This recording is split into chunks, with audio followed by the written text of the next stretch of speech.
Simpsons Index, an online spreadsheet that is also a podcast. This is the podcast. Welcome to the Simpsons Index, episode 88. Hello out there, I'm your host, Elliot J. O'Neill, and normally this would be the part of the podcast where I introduce the guest, but this isn't a normal podcast, oh no. See, today, we are reviewing the vignette episodes of The Simpsons. Hey there, what's a vignette episode? These are episodes that are made up of 3 separate stories, kind of like the Treehouse of Horror specials. You might remember Simpsons Bible Stories or Simpsons Tall Tales. These are examples of the vignette episodes, and as of recording, The Simpsons have done 10 episodes in this style. So, because these episodes work fundamentally differently to a standard show, we felt it necessary to do a special podcast that focuses solely on these vignette episodes, much like how we do special podcasts for Treehouse of Horror. And, as a fun way to match this style, we change guests for each episode review. Alright, you caught up to speed, you know what's going on, you know what the drill is, so let me welcome you to the Simpsons Index Vignettes of Vignettes!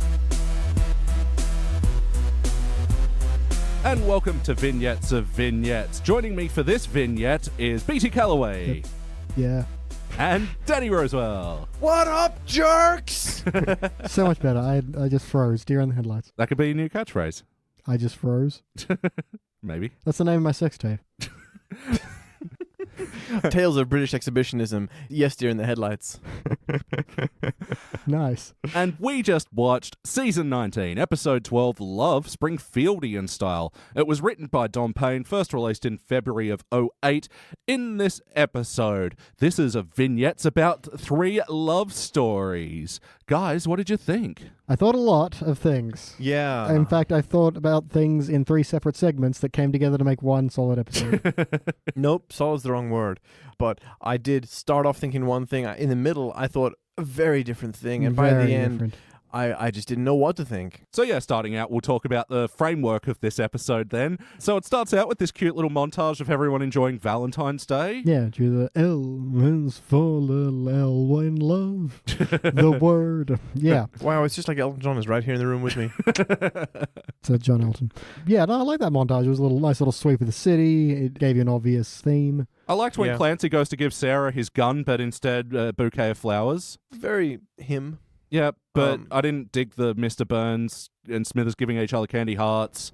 Smithers says something like, I want to bone your old bony ass, and then... That's exactly what it Sweet said. on you. It's sweet on you. Oh, okay.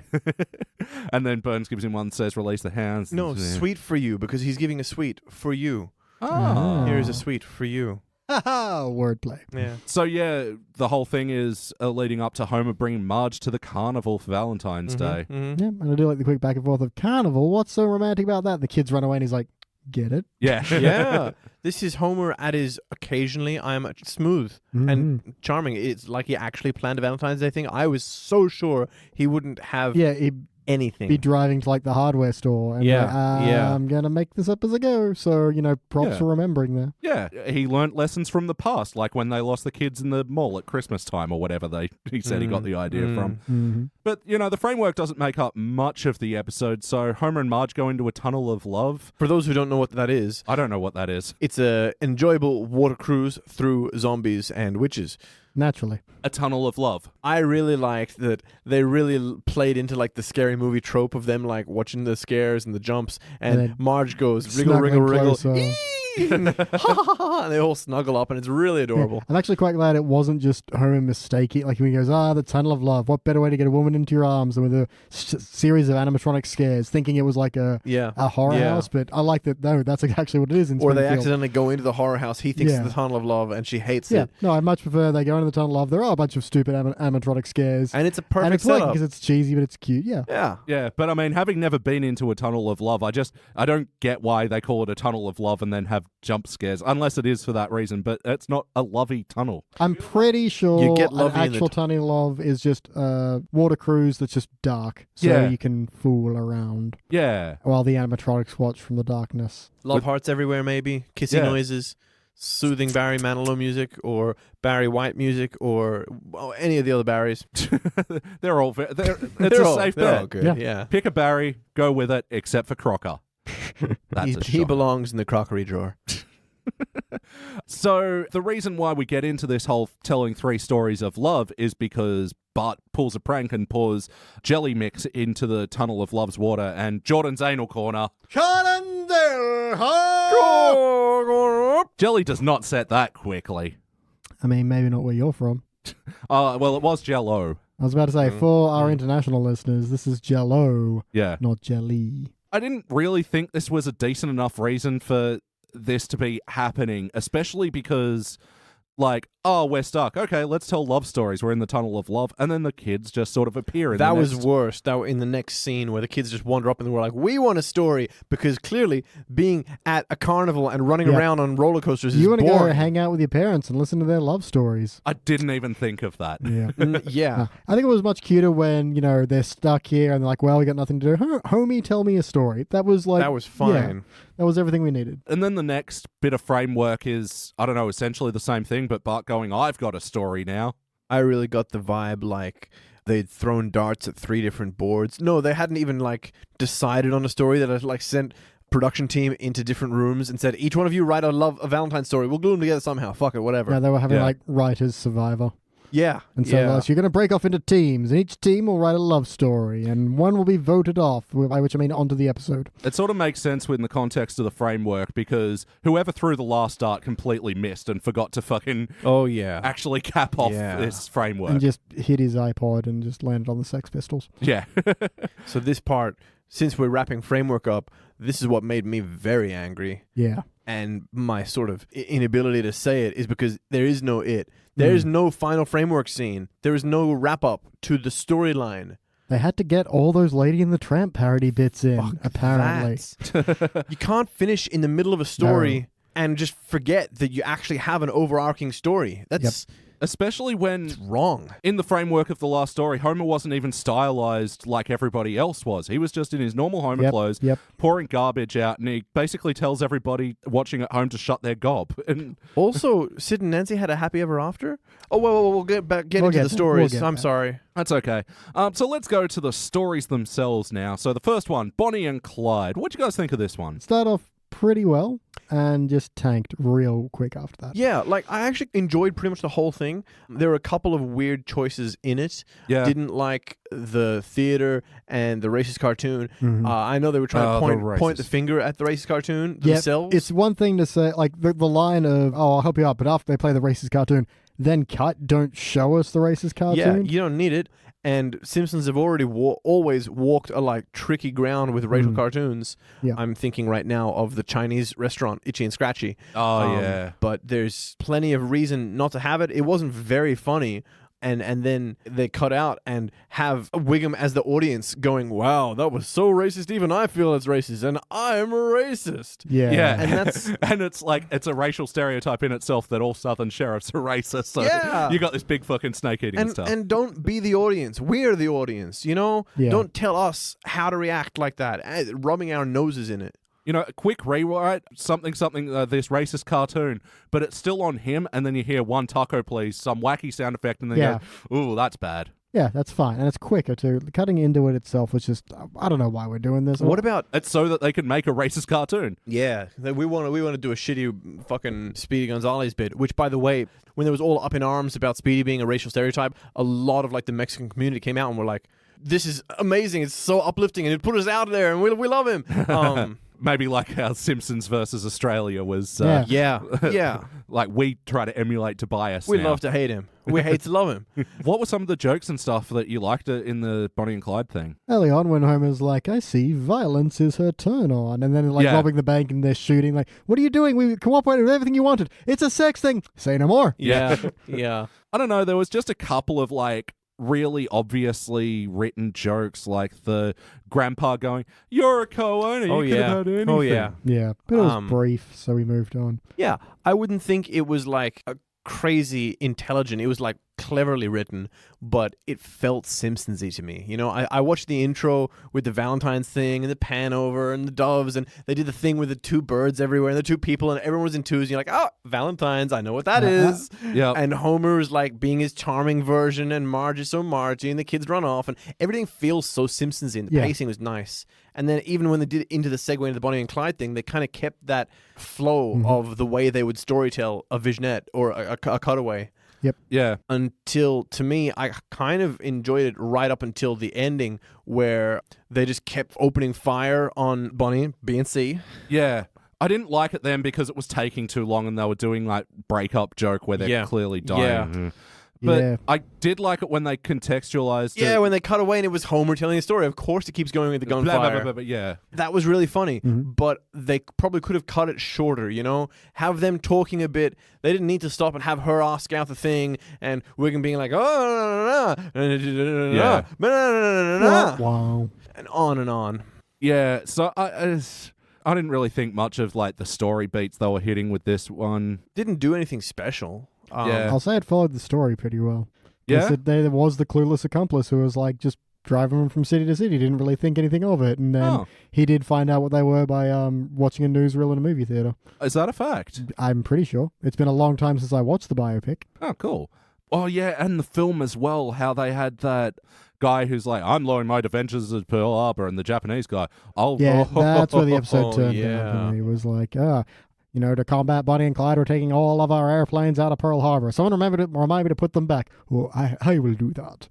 Like, really tasteless, man. So they just had a racist Not bit. cool. They just had a racist bit, and they're like, oh, be quiet, I'm following it up with this racist bit. Yeah. yeah, just a way that was like even when it was Pearl Harbor, it was like, and then they have the Emperor of Japan just standing there like, yeah. Yeah, but I will say, and this is going to be a common theme with this episode, is stylistically I liked what they did here, like the sepia wash. Yeah. And just converting every character into, like, stylistically, Giving them a bit more of a southern drawl as well. The accents were really good. Yeah. Sometimes they cut in and out. I'll get back to that with Sid and Nancy. Yeah. Yeah. I really like the two people doing the radio thing, and they're telling the shitty 30s jokes. Yeah. You filed it under G, what's that stand for? Good to have all that money. I believe the line was, gee, it's swell. Or I didn't. I can't read my own fucking handwriting. Well, then you don't get to correct me. I don't get to. And I'll have to cut that correction out. Homer had a half-decent line of, oh, violence turns her on. This must be her thing. And I'm too lazy to try and find out what else turns her on, so violence it is. Yeah, I chuckled. So if you were to rank this section and this section alone, what would you give it? I started on a bronze for this one, and then it led me down. I'm going to say, because the framing device for the episode is working up into this point, and the section was okay, I'm going to bronze everything up until this point. Yeah. Yeah, I think I agree. Like, I wouldn't say it was an amazing episode, but it felt Simpsons-y enough, and I was basically enjoying it. Still held potential. I was like, okay, kind of goofed that ending, but hey, we got like two the more ending. vignettes to go. Didn't like the ending, but I did like the cutaway punchline to Homer going... Marge's like, is this over yet? Oh, soon. Yeah, and just when you think it's over... They did shoot them a lot. Really? Oh, yeah. Were there bullet-ridden corpses just totally bullet-ridden? Yep. Wow, I got to read more about these people. They sound History, entertaining. it's fucked. Yeah, that's interesting that 2 out of the 3 of the stories were based on history. But the next story, Shady and the Vamp, which is obviously taking off the Disney movie A Little Mermaid. Yep. So Shady and the Vamp, again, I'm going to say stylistically, this looked beautiful. They had a lot of like really nice backgrounds in this, and I actually really loved the character models. Yep, they worked. I thought Marge's little poodle thing with Marge like was little fluffy. really cute. Yeah. That's a cute dog, isn't it? Didn't like... Easy now. Didn't like Mo for some reason. I don't know why. The model or just... The Mo model. Oh, I definitely didn't like the character. No, the character was awful. But yeah, I agree. It didn't feel like that would be the type of dog Mo would be. Yeah. I think that's it. A little muttly thing? Yeah, but it was also like a really beefy, Butch, like dominant looking, the way he was kind of striding around. felt more like Snake would have You been think about something like you that. think okay. about how hunched Mo is, and that's not that type of dog. That dog's posture is impeccable. Yeah. Mo Yeah. should have been something like wretched looking, Just like a a rat. chihuahua, you Make know? him- don't even make him a dog, just make him a Yeah. rat. Yeah. Like they made Bumblebee guy into a chihuahua as another racial joke because fucking racism everywhere in this episode. So there's no other dogs in Mexico. Yeah, I think like Bumblebee guy should have been like a roly-poly sort of dog with Bumblebee ears on. Yeah. But yeah, the Mo dog itself, this just comes into how much I hate what they've done with Mo. I felt like they did like 2 or 3 dog sniffing butt jokes in this. Yeah. Mhm. There's And not a here's lot one. of other jokes you can do with dogs. Yeah. I think there is. Sorry, let me rephrase. There's not a lot of other jokes they can do. Yeah. They did. They got a whiteboard, they wrote down dogs in the middle, they wrote sniff butts, and then they took lunch. Looks like I'm sniffing my own butt tonight. Hilarious. Yeah. I liked him saying, "Oh, we're not going to sniff each other's butts." I mean, unless you're into that, of course. You did? I don't think it was a funny Simpsons-y joke. I just thought that was perfectly capturing Mo's personality, you know? No, of course I'm not into anything weird unless you're into something weird. I'm totally into whatever, you know? If that was to Yeah. Marge, that would have been perfect. True. It was just more context where he was throwing it. Rather Yeah. Than, yeah. So, like, they're doing the Lady and the Tramp thing. Homer's playing the tramp, and I didn't mind the whole, you got no chance with a dog like that. Even the fleas on her are classier than you. Yeah, and then a big zoom in to the fleas going, yeah. I'm going to summer within West Leg. Like, nah. I liked that. It felt like a Family Guy cutaway. Really? Yeah. Like, why was that there? What did that contribute to the story? And why was that part of the story and not just like, I made a joke, let's cut away to that joke? That's the Family Guy formula. But it wasn't cutting away to something else Zooming. separate. It was zooming yeah, in. it was. Oh, come on. You can give it a No, little man, bit. it was on Planet Flea. Okay, well, look, I mean, you're allowed to like that. You do you, boo. I will. It's an episode I generally didn't like. I'm trying to find as many did positives we as talk possible. about why would they suddenly put Lady and the Tramp here? Like they're kind of doing No, a we didn't. historical thing with Bonnie and Clyde. They're doing a historical thing with Sid Yep. and Nancy, and then they're just like, "What's another romance? Fuck it, let's do a Disney thing about 2 dogs." Yeah, because Marge is telling the story, and it's okay, fine. She wants to because- soften it up, but then it's like, Well, because this is in the framework where Bart and Lisa again showed up for no reason, and then Lisa goes, "I want a story that's child appropriate." Yeah, but yep. to me it's a that feels classic like line. I've already got my dog story. How are we as writers going to justify that? Yeah. It Yeah. doesn't feel like this is the right story for the episode. No, and I would have preferred stick in reality or history. Yeah, and then Go just with like tragic stories if you like, and then child friendly it up, you know? yeah, Have Romeo and Juliet. What's the one where all the bullets are like smiley faces? The Lisa on medication yeah, thing? yeah. good, the sad, and the drugly. Yeah, that's it. And they do it in the next episode by replacing drugs with chocolate, and that's sort of a cute thing to do. That actually quite worked out very well. That was pretty clever. But I mean, in terms of this one, I think, despite all that, it was my favorite segment.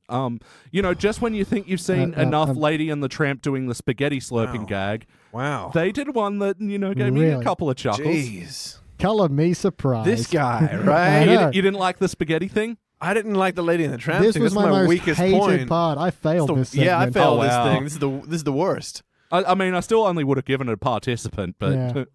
which isn't saying much for the rest of the episodes, really. But I liked it. They're slipping the spaghetti, and she ends up in his mouth, and That's terrible. and then the health inspector comes and raids the place, and it turns out he's only got a restaurant for animals. I Even got that bit, hearing but- you say this, I'm still like, this is stupid. Why is this happening? This makes no sense. It is. And he's got they're like seals and donkeys and zebras and macaws there, and none of them are paying. The guy is just like throwing his food. I don't know what's going on here. Exactly. And he says at the end, Mama always told me served food to humans or whatever. Yeah, this is Yeah. nonsense to me. Yeah. I had problems from the beginning where they show up to the restaurant and he's like, Homer the dog, how's your day? Rough. I was like, oh, you said it was rough. Yes, that's exactly what I said. I was like, oh, for fuck's sake. Yeah, And then this it's- pissed me off because this is the same joke they did in Guess Who's Coming to Criticize Dinner, and Homer's trying to write the Chewy?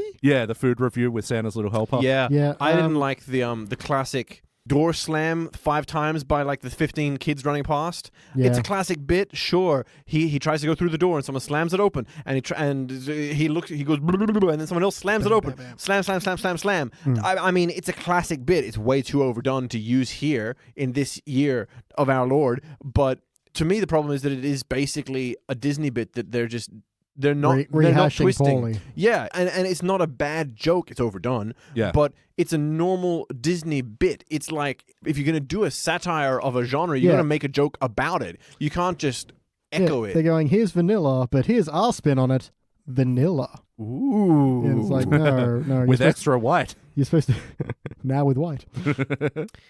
So as far as like, I haven't seen The Lady and the Tramp in forever. I don't remember. Does Tramp fuck off? Is that the deal? No. She gets captured and he goes and saves her from the pound. Oh, that's right. So they did a spin on it there where instead of all that, Marge Dog gets pregnant and Homer fucks up. And also Jordan's anal corner. Even dogs don't get morning sickness the day after sex. We got to be careful about this because I know that Jordan's going to come in and anal corner about how little we know about Lady and the Tramp. So that's going to happen on next week's episode. Coming next week on Jordan's Anal Corner. One day it'll just be his show. Oh, Goofy. Fuck, man. I did the not Goofy like Goofy bit. bit. Yeah. It was really tasteless, just like having him go through, I'm a half dog, half man. Look at my suspenders, Goofy. I'm speaking English. I'm not like them. Don't kill me. And then they kill him. They put him in a chamber full of death gas. And turn it on. And then turn it on and he dies. And 1, this is Marge telling the story. 2, this is Marge telling a story that's more children appropriate. And 3, he comes back at the end to say, Disney sucks. Simpsons rule. Yeah, this is a joke that doesn't age now. Well, yes. Now Disney owns The Simpsons. Yeah, because he says, oh gosh, well, that beats working for Disney. York, and like staring down the fucking camera. Yeah. Yeah. This was Garbage. This was not the correct avenue for them to put that in, you know? No. So what about the song as well? Any Minute Now. I feel like this is a parody of something. Yeah, that sounds like a familiar song to me, and I can't put my finger on it. We should really have done our research before we did the recording. Is it Any Minute Now, my ship comes sailing in or something? No, That sounds familiar. So maybe it is from Lady and the Tramp or something, but Yeah. whatever it is, I haven't seen it for a bajillion years. So. Editing Bay Elliot J here to say that, look, I've done a lot of research on this and it does seem like this was a wholly original song as it resembles nothing from Lady and the Tramp. The song that I referenced before was Waiting for My Real Life to Begin by Colin Hay, but besides the line Any Minute Now, the two songs don't really share that many similarities. But on a side note, please go check out that Colin Hay song, it's beautiful. There's also a version of it that appeared on the TV show Scrubs and it is breathtaking, I love it. Anyway, back to the show. I don't know, like, I think production-wise it worked, and I don't think there was anything particularly bad about it. It's just that the Homer dog to be saying any minute now I'll make her mine or whatever, and then for him to, like, be fucking off, like, I don't know. I just didn't think it made sense in the context of the rest of the story. No. Because, And, like, Homer dog clearly didn't want to be a part of any of this. well, yeah, he's clearly just in it for the dog sex. But look, I didn't mind how the story sort of ends where he brings it home and says, oh, we can be a nice family of 4. You do know there are 9 other puppies, right? I didn't think that was a bad. Simpsons already did it with their other Disney ripoff of 100 Dalmatians. Yep. I don't think that brought anything new to the table here. They've also done it with the Pooh's kids. Yeah. So, Yeah. Yeah. by this point, I hated it so much I didn't care if it was a great joke or not. Yeah, it was just filling time before the next segment. Yep, and before we get to the next segment, do you have any more notes about Shady and the Vamp? Bart goes, we need to find Daddy. He needs to teach me how to lick my... And his head bobs down. He comes back up. Oh, never mind. Yeah, I hated that. Yeah, I hated I that. didn't mind that. Homer the dog scalps Willie. Oh, Yeah. that's right. Again, this is Marge's softened up, age-appropriate story, and it's just Yeah. full of death and horror. And Yeah, I didn't even think about that. When you remind of the context that Marge is telling this story, especially the line, oh, heat's the safe time, right? Oh, yeah. What? Marge? Yeah, and she got to imagine she's sitting in this tunnel of going, and then the dog ripped and ripped at the mean pound keeper until his head came off. Yep. But it's okay. Remember how I said he put Goofy in the gas chamber before? He let him out. Goofy's out now, and he's probably still going to suffer terrible lung disease from that gas. That's actually where I thought they were going with that joke, that he'd be even goofier coming out. Maybe that could have been the joke that he starts, oh, but I speak No, English, I'm an no, actual dog, and then he comes don't. out goofy. Okay, this is very simple. If you're a budding writer, this is just something you can carry to any project. don't put Goofy in a gas chamber. Yeah. Ever. In Yeah. any context. There's no ever. good reason for these jokes. It's That's just, like yeah. it's like you Yeah. know what it felt like? The famous what are scrollers called? Scrollers. At the bottom of the screen, there's the fancy Chirons? Chiron. You know the Mhm. famous Chiron where Quagmire rapes Marge? Yep. There's They're no infamous. reason to tread on Infamous. that, you know? Maybe it felt like they were taking a swing and having a gentle ribbing joke of The Simpsons, but it really just feels like this ugly treading on what is a beloved icon to children, you know? Mm. Yeah, it's like the last one with the cartoon saying Woody Woodpecker's racist or whatever. Yeah, maybe you don't like Woody Woodpecker, Mr. Simpson, writer, Yep. but why shit on people that do? Yeah. Yep. Oh, that's it. Yeah, Don Payne. And so the final segment was a Sid and Nancy parody, Mhm. as told by Bart as well. Now, this segment, again, stylistically, I like what they did. I liked the dark aesthetic of it all. And Yep. I thought the voice actors did a pretty decent job of the Yeah, accents. they're switching out to British. Yeah, it slipped a bit Yeah, when Bart like- was singing, for example, or sometimes, but other times I was just like, damn, that's really on point. I actually kind of liked their sort of parallel import Sex Pistols songs. Education's bollocks. Bollocks. America is bollocks. Yeah. But I wanted to find out what else was bollocks. Yeah, I quite like that bit. Yeah. So I was a little bit of a Sex Pistols fan back in the day, not so much now, and I can tell you firsthand that this is not how the Sid and Nancy story went. No. I mean, First of all, she came to New York as a prostitute. yeah, but like, is this about realism in any sense of the word? The chocolate. I mean, for example, do you know there actually was never a Lady in the Tramp at all? Now you're just trying to hurt us. I know. You mean there weren't two cute little dogs that broke the class divide and managed to find love? That is beautiful. Mm-hmm. But yeah, it's definitely not about realism. I feel this is my Bollocks. yeah. I feel this is my favorite Realism's segment. bollocks. Bollocks. Sorry, this is your favorite? Absolutely. Favorite segment. I think the storyline is vaguely, oh man, chopping it short really burned me. But the storyline makes sense. It's coherent. It's a scaled down children-y retelling. So yeah, I like the idea, and again, contextualizing it within the framework, that Bart's sort of telling this, and Yeah, maybe yeah. he didn't know what drugs were, or he heard a nickname, and he's like, oh, it's chocolate. Yeah. Yeah, I've heard nose candy and was like, yeah. Nose candy. I like it. Yeah, but That's- I actually like how they did it throughout the episode. It was, I thought it was just going to be because the first one you see they're kind of chopping up lines of Well, the coca first powder, one and you is think they're gonna, Otto yeah. pulling open the coat, and he's got the racks Yeah. of different chocolates, and he's like, chocolates for rock stars. She's like, rock stars, really? Yeah. Yeah, I liked how they pulled the con on Millhouse as well. And then I do like the sudden switch to Otto's British voice. Yeah. Oh, yes, indeed. Yeah, no, but then the first one you get once you've established that chocolate's going to be drugs, and they're chopping out coca powder, you're like, okay, then snort it anyway. But then they just pour it in Yeah. the milk and stir Yeah, it. I was- like that. Because they had the straws and everything. That Yeah. was such a good misdirect. I Yeah. loved it. I saw it, and I was like, whoa, they aren't chopping up on a Simpsons. And there was that second of me just being Yeah, shocked yeah. before it was done in a way that children wouldn't pick up on. I think the censors would Yeah. be okay with that, and I thought it was really clever. And the spoon one as well, like they're heating the spoon of chocolate Yeah. like you would heroin. They just pour it I on was some ice just like, cream. no, this isn't cool. No, wait. This Yeah, works they- perfectly. They found a way to turn it each time. It was quite, Because, we saw one the other night where Willie's hooked on red vine licorice, and he's tying off his arm with a bit of licorice and just eating it with the other hand, and it's pointless. Yeah. Yeah. It doesn't Yeah. feel like a Cool. misdirect. Yeah. I was just going to say that I think this is the one really clever part of the episode as a whole. Mm-hmm. Yeah. I mean, there were fun parts in Bonnie and Clyde and in Puppy and Puppy, but nothing that really stood out as, wow, that was a really clever way to do something. Yeah. And, bringing in Nelson and Lisa's romance as well that's been established in the past, I thought Yeah. worked well for the Sid and Nancy parallel. Definitely. I was really worried they were going to have a Bart and Lisa romance just for a second there. But I guess the only thing was is that a pairing that Bart as a storyteller would have chosen. Tell a story Yeah, about Lisa I mean- and her boyfriend. Yeah. He's got to get a girl. Who else is he going to use, I suppose? I would have assumed he would have put himself as the love interest with one of the girls. No, He's, girls are gross. They have cooties, man. Yeah, but he's had girlfriends and crushes and things. Yeah, He I also suppose. has cootie insurance. Church girl. true. Churchy McChurch girl. Yeah. Yeah. But, well, you'd have to get Meryl Streep back for that, so. Nelson's way cheaper. Yeah, yeah. But I think it worked within this whole thing, and especially because Bart sort of sees himself more as the lead singer, maybe makes a bit of sense. Because, Yeah, okay. yeah, I don't know, maybe just because I'm so familiar with the Sex Pistols story, I was a bit unsatisfied at how they didn't really use it. It didn't really need to be the Sex Pistols, I guess. But how else could they sing bollocks? Yeah, true. But yeah, and this thing sort of starts out and you're like, wait, how did their relationship? Oh, God. Mhm. Yep. No, that was my Mhm. first point is, really? We're doing Sid and Nancy, are Yeah.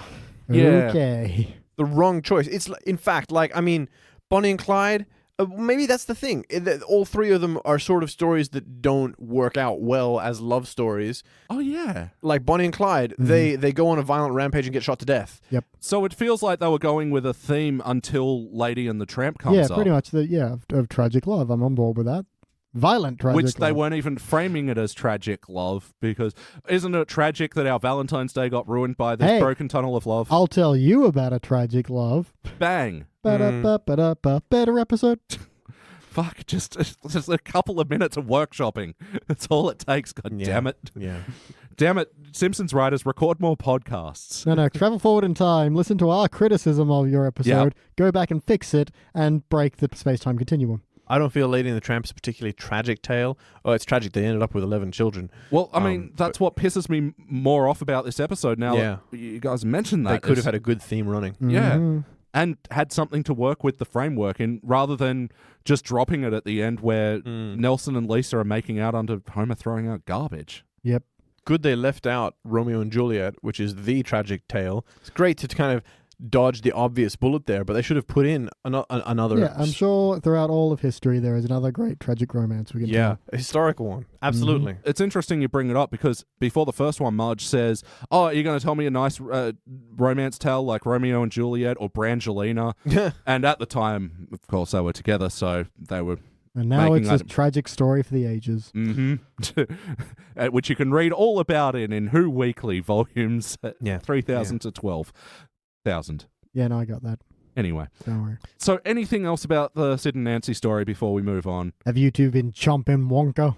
Yeah. I dig that. Oh, yeah. Oh, CBGBs? What did that stand for? Comic book guys Bar. bar. Yep, I like that. And now, from all the way outside of Texas, Oh, me backwards is forwards. Me base is on me face. Me backwards is. Been there, based that. And yeah, I kind of wish there was something made a bit more about Sid Vicious's terrible bass play. I don't know. it's just- always fun to make fun of Sid Vicious. Yeah, the bit where they threw Martin into the jukebox, I kind of liked that as like, As a bit. well, because it looks like they're going to like throw him in and it's going to like break glass and everything. But they just sort of did that and then the visual showed him shoved in. I kind of like that as a misdirect. Which you can take as kind of Bart hearing, oh, they threw him into the jukebox. He didn't think Yeah. into shatter glass, cut face. Yeah. He thought into, Yeah, that's right. inside off. Yeah. Mm. Okay. I feel like if Nelson was a true rebel, he would have broken the Kit Kat sideways. Whoa, he's a rebel, Slow not a down, man. monster. All right. My dad used to do that. You want to share a Scotch finger? Yeah, but Dad, don't break it. You broke it the wrong way. Oh. Thanks, Dad. Oh. I mean, I've met your dad and he seems nice, but he might hate you. I asked my other brothers, do you ever do that to you? No. Just you. He even gave us the Scotch fingers with a little bit of chocolate on it. Whereas yours, he like microwaved it till the chocolate melted, then broke Licked it the off. wrong way, then threw it outside. Yep. Oh, yeah, I liked how when I hired a guy named Sid Vicious, I thought this was going to be a 30-year business relationship. Yep. Oh, they delightfully undercut the assumption that punk musicians would be wayward layabouts and not savvy entrepreneurs. Mm-hmm. And I didn't like how Lisa and Nelson, Sid and Nancy end up doing the karaoke show or whatever it was. That was weird. yeah. Whitewashed. Oh, my anger's gone all ebb or something. Although I do like how his hair then droops Yeah. from the lack Yeah. of anger. It's sort of turned into an emo cut now, hasn't it? Yeah. What does that tell you? Yeah. Nancy being like, just go bash your head against the wall for a while. Yeah. Got to show the power balance, imbalance in their relationship, sure, but it felt like a un-Simpsons-y way of doing it, Yeah. and him just going through with it until you hear like the crack of his skull. Yeah. Didn't feel like a Simpsons episode. Well, see, that's also the moment that I'm like, okay, that's the only moment where, like, their Nancy felt like Nancy Spungen. Like, Yeah. my other problem is that Nancy was just incorrectly portrayed. Like, again, this is me being a pedantic fucking music history nerd. Yeah. You're looking at it as a music history. It's definitely not a history lesson. It's a Simpsons lesson. It's not. So if you were to rank this segment and this segment alone, what would you give it?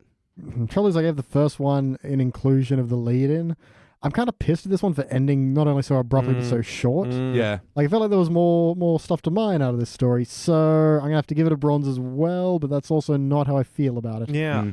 I like this one better Yeah. than the first one. So I want to say silver, but I did not like the shortcut. Although it was at a somewhat conclusive moment of the storyline. Realistically, they were supposed to be dead. Yeah. But it did sort of wrap their story up. We found happiness with each other despite losing the band, But and we give got. us something else. We cut back to Bart telling the story, and they have something like, well, how does Yes. that story end? He's But like, that's about the framework. That's not about the Yeah. storyline. Yeah. It So should have as- been about the framework. You know what? I'm going to say as a storyline, I'm going to give it a silver. But the lack of a framework at the end, not happy with. Not happy, Jan. Yeah, I'm going to give it a bronze because, yeah, it probably had my favorite jokes of all. Yeah, actually, this is probably my favorite segment. I'd probably Yeah. go this, Lady and the Tramp, and then Bonnie and Clyde last. Just show it in reverse order, and you're doing great.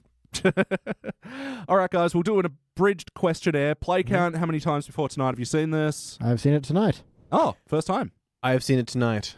Ah, I've watched it probably twice before, but I don't know. I avoid it. It's shit. Would you watch it again? I don't really see the reason. Nah, man.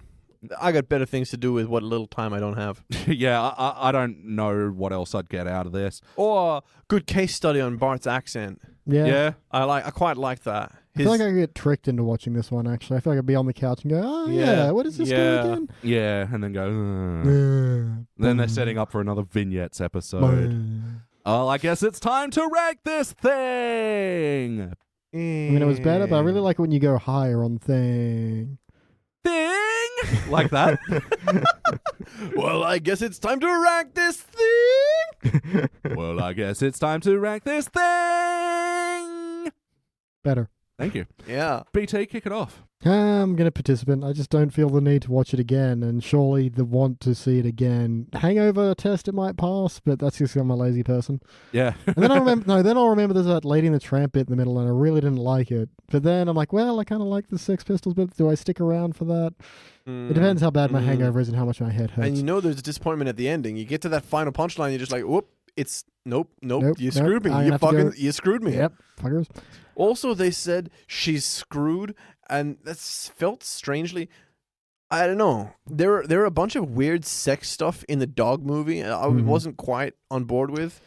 Sorry, Yeah. that was out of place. I was just looking over the things and being like, "Well, that's what we forgot It to was, say." yeah, it was like, that says something like, this pooch is screwed or something. and it's like, Talking about her doggy doors wide open and. Yeah, and it's my time. I'm on heat. Let's get freaky and all this. You're telling this to your children. This was meant to be the children's story. Yeah. For children. Yep. So a participant for you, Beej? It is a participant from me, Beej. What about you, Danny? What do you call it? Bronze, failure, silver, participant, definitely. Yeah? Yeah. Why? For the things you just said? Yeah, for the things you just said. Yeah, it's not one that I hate, and there were things that I sort of enjoyed, but it didn't do funny with any of them. It didn't do funny. That is very accurate. Yeah. That's the definition of a participant, I think. Yeah. It wasn't bad, it just didn't do funny. Yeah, look, I'm going participant as well. There's a part of me that wants to give it a bronze because, again, there were some jokes I liked. I liked the stylism of each section, but again, you just can't ignore it. The framework didn't link everything up together. The stories weren't linked together. They had a vague theme of love, and a lot of the material was crap. It's just that simple. Yeah, man. All right. Well, that will equal a unanimous participant all around. United! And I'll form the head. but it's a participant. And then I'll foam the head. Yeah, that was a great droopy dog. Yeah. Thank you. I'm very depressed. I'll fold the jowls. This will be joining other such episodes as There's Something About Marrying from season 16, where they do the marriage equality thing. Mm-hmm. My Fair Laddie and My Fair Lady. Take My Life, Please, where Homer stares into the fortune telly soup. Oh, But what about Take My Wife Sleaze? That was bronze. Okay. No, they use that a lot. Take Yeah. my fife and bees. Take my knife and And cheese. cheese. There's another one. I'm trying to find it. Yeah. It was Break My Wife, Please. Yeah. That was a dull participant. That was the Homer walking one where Marge runs him over. You hated that one. You were the one who made it dull. You Oh, were the yes. failure in our participant soup. And I'd hate it again. All right, guys. That about does it for this segment. Well, what will happen next? I don't know. Vignette. And we are back with Vignettes of Vignettes. And now replacing Danny is Nick. Hello, everybody. It's me. Yes, our good friend from Adelaide is in Sydney this weekend. Woo! What brings you to our fair city this weekend? I'm over here for a football game, which I should clarify because in Australia, the word football can mean four things and two of them Yeah. are the same. Yep. I'm here for an Australian rules football game, and I don't support either of the teams that are playing. Sounds like you're going to have a really fun time. Yeah, how I- awkward for you. It was a massive cock up with the booking the tickets. But here are my first impressions on Sydney. Yep. I know we've got. Oh wait, no, BT was in the previous vignette, wasn't he? So we Yes. don't need to introduce him. Cool. No. Everyone knows BT. I'm just here. Yeah. Cool. So here's my first impression of Sydney, right? Yep. I've lived in Adelaide for 31 years, and not once have I ever had a bird shit on me. Welcome to Sydney. In the first hour of being in Sydney, I walked through Belmore Park on the way from Central to the hotel that I'm staying in. Yep. Seagull flew over my head and shit on me. Oh, Jesus. And I've been sitting on that story for almost 2 hours now because I wanted to tell you guys that on the podcast as opposed to when we were having breakfast. Nice. Thank you. Keep it fresh as a seagull turd. That's what we say Exactly. here. That classic Sydney phrase. No, the classic Sydney phrase is "fuck you." Yeah. Yeah. You want to live here? You want to go have a night out? No, get fucked. Oh, you want to get somewhere and you want to take less than an hour? Fuck you. Hey, I'm locking people out over here. Did you take a wrong turn? Well, just turn left at fuck you. Sydney. No right turn, no left turn, no entry. Fuck you. I did once hear a description of Sydney that before I came here I thought was very apt, and now that I have been here I think it's even more apt. They said Sydney's not so much a city as it is a series of tourist locations inconveniently placed over Yep. over unforgiving geography. Yeah, that's very accurate. Yeah. Like, before when you were unpacking the gear, we had to untangle the cord spaghetti. That's how they design streets here. Yeah. Nice. And then they don't label them. Yep, they went to a podcast studio, got all the cables, dropped them, and yep. Said That's this, That's this will the be one. our city. Interestingly, Untangle My Cord Spaghetti, that was the Weird Al version of Tony Braxton's Unbreak My Heart. Wow. But that's on the Weird Al Index. And for now, this is the Simpsons Index. And yes, Yes. we just watched another 3-part vignette episode. This was Season 13, Episode 14, Tales from the Public Domain. It was directed by Mike B. Anderson, not to be confused with Mike A. Anderson. Written by Andrew Kreisberg, Josh Lieb, and Matt Warburton. First released in March of 2002. In this episode, so yeah, they do Tales from the Public Domain. Sure. And so among those, they do The Odyssey with like the Trojan Horse story. They also do a Joan of Arc take and also a take on Hamlet. Guys, what did you think? Yeah, it wasn't perfect. Pretty far from perfect. Pretty hardcore, okay. I You thought hardcore, okay. Yeah. I thought I might start with, because I'm a boring lawyer, Yeah. I thought I might start with a brief explanation into public domain. Yeah, sure. Okay. I am curious if Hamlet was public domain, actually. So Yeah, so public domain is basically items of artistic work in which either the copyright term has expired or some of them are before copyright terms actually existed. Yep. So copyright term is a thing that keeps getting more and more and more extended as Disney gets more and more and more lawyers. Yeah. It used to be, I think at the very start of copyright law in England, it was about 8 or 9 years, and now it's up to about 70 years. So it's long. 70 years after the death of the creator, copyright will lapse unless you apply to have it extended, and if the court convinces that there's a good idea in doing that. So for a lot of the things like Hamlet and stuff like that, they are well and truly public domain now. No one holds a copyright in that. Yeah, Joan of Arc was just history. The Odyssey is, thousands old. Yeah, exactly. That's just like mythology, the Odyssey, isn't it? Yeah, exactly.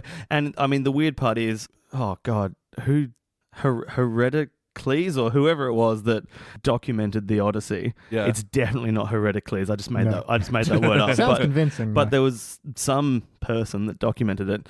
I mean, in theory, if they documented that story now, they'd be able to claim copyright over it. But sucks to be you, Heredocles. Yeah, Heredocles. Well, I actually remember like 10 years ago, it was one of those things where they were updating the laws because they were realizing, oh shit, Dark Side of the Moon is about to become public domain. Pink Floyd probably don't want that. No. And Happy Birthday is now public domain. Oh, Again. cool. For a long time. It was, there's 2 Texan women or something. Yeah. And so you now have free reign to sing Happy Birthday on podcasts without needing to pay royalties for anyone. Let's not, but hey.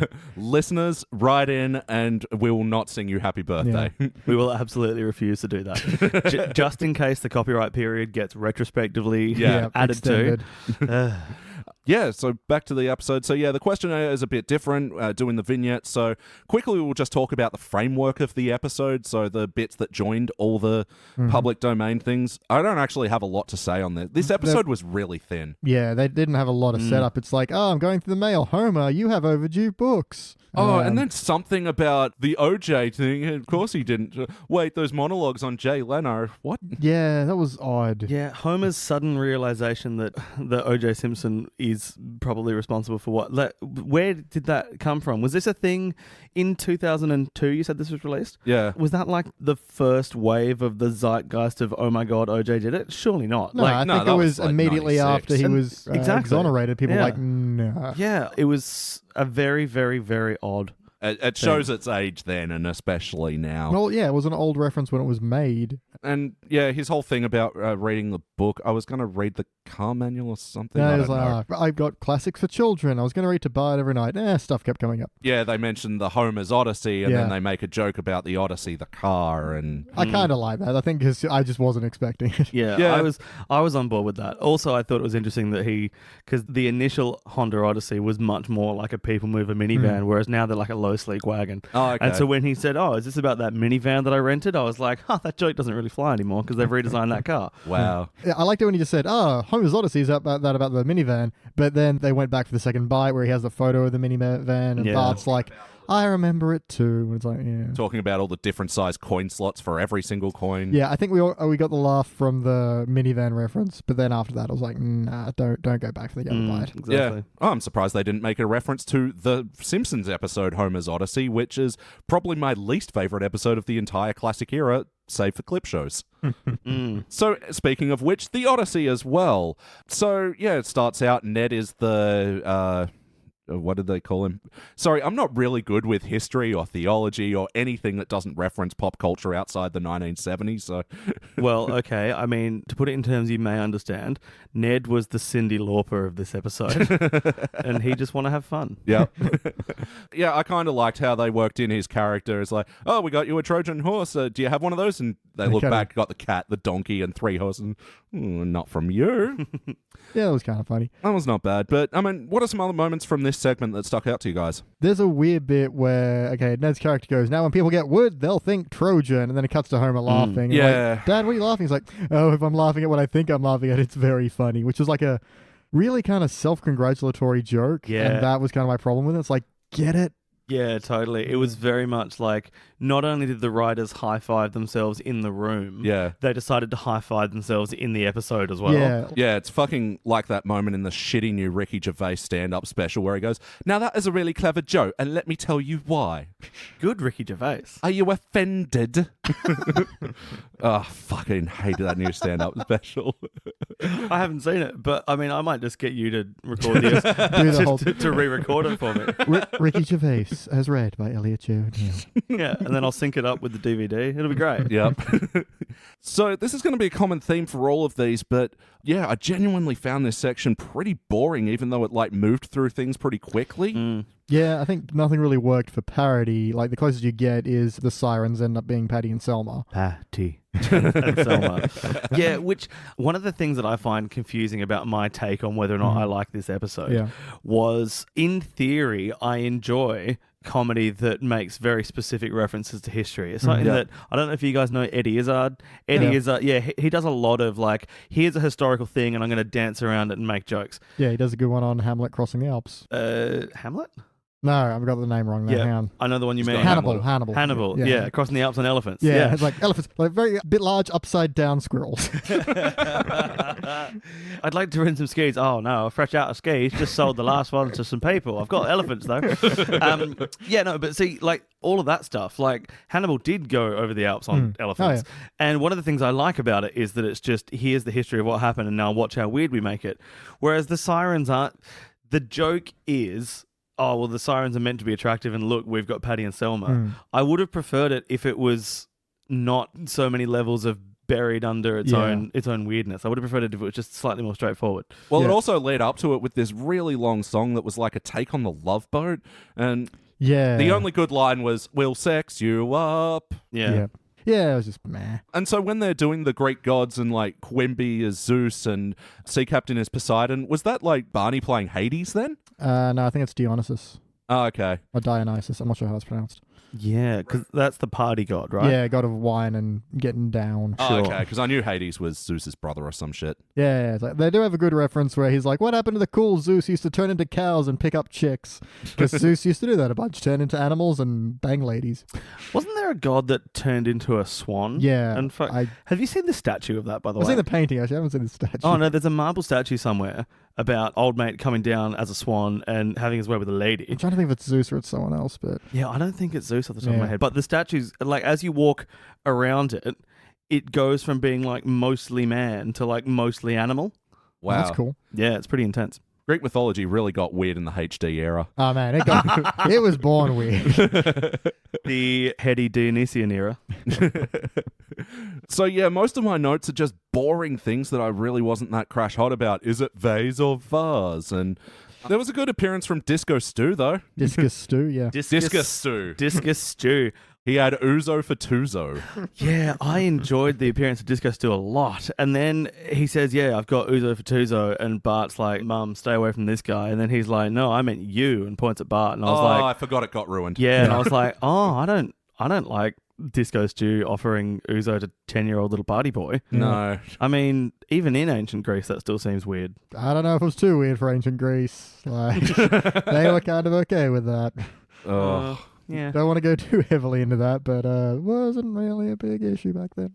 Yeah, it's just amazing that they still managed to make a boring episode. I guess it just didn't feel like it had an arc, even though it was like the story of Homer trying to make his way back to Ithaca. Yeah, it's a fair point. Even though it's based off of, a very epic tale, it really didn't feel like there was an arc or anything interesting. Is part of the issue, like, isn't the Odyssey like 700 pages or something? Yeah, it's pretty massive. And so to take that and condense it down into 1/3 of a 21-minute episode. So a 7-minute episode, 100 pages per minute. Yeah. But you could at least like make some choice picks, get something that's a bit more structured or feels a bit more like a progression. And maybe if Siren Island had been a quicker Yeah, joke, exactly.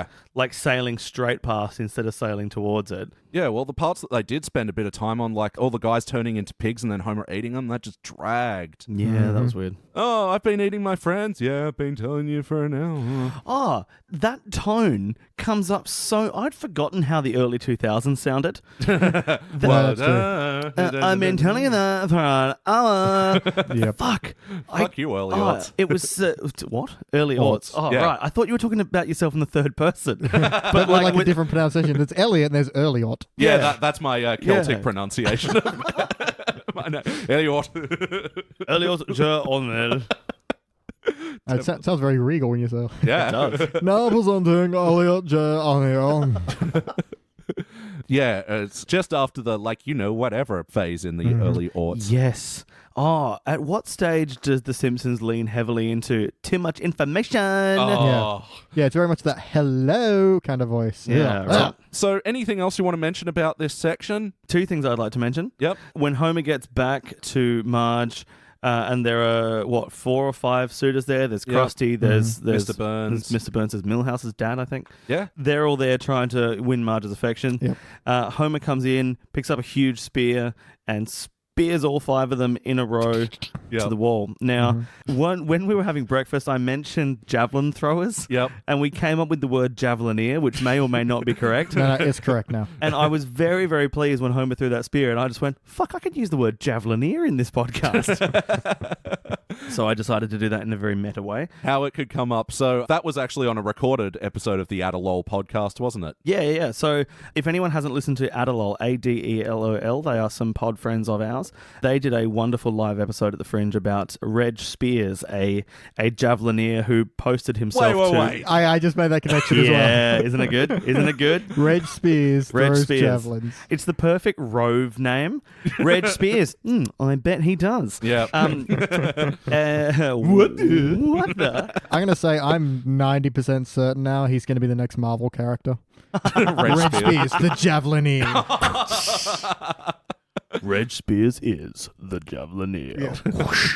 The other thing I didn't like is after returning from 20-something years away, Homer comes back, Marge says one thing, and then he's like, will you stop suffocating me? I'm off to Moe's. Yeah. Problem is he's already eaten Moe. Yeah. Because Moe turned into a pig and Homer ate him. And I really wanted a port of that kind of name, like Moethicus or something, something that, so we know, but it's given a bit more context. Perhaps Moesha, the mid-90s sitcom by Brandy. Wow. Throwback. That is quite the throw. The other bit I hated was you got to cross the river Styx. Yeah. Oh, yeah. Hey, does anyone remember Styx? Yeah. They're a hair metal band, right? Yeah, and they're terrible. So anything else we'll say about this section before we move on, BT? The Odyssey is not a children's story. Yeah. I'm going to say that a few more times this episode. Yeah, because that was the framework that he was reading out of a Yeah. children's book. Yep. Oh, yeah. Fuck. All right, so if you were to rank this section and this section alone, what would you give it? I don't think it's awful, but I think it's pretty forgettable. Maybe a participant, maybe a... No, I think talking about it, just some structure. The fact that I completely forgot they went to the River Styx because it was Yeah. such a lame joke and it had nothing to do with anything. I'm going to participant because it's just so forgettable. Yeah, even a joke that shits on Styx can't save this episode. Yeah, Yeah, participant. and to be fair, that Styx bit looked nice. All the skeletons rocking out. That was cool. What about you, Nick? Shits on sticks is the most. That's the most horrifying variation of pickup sticks I've ever heard of. There's something very Australian about it. Shits on Styx.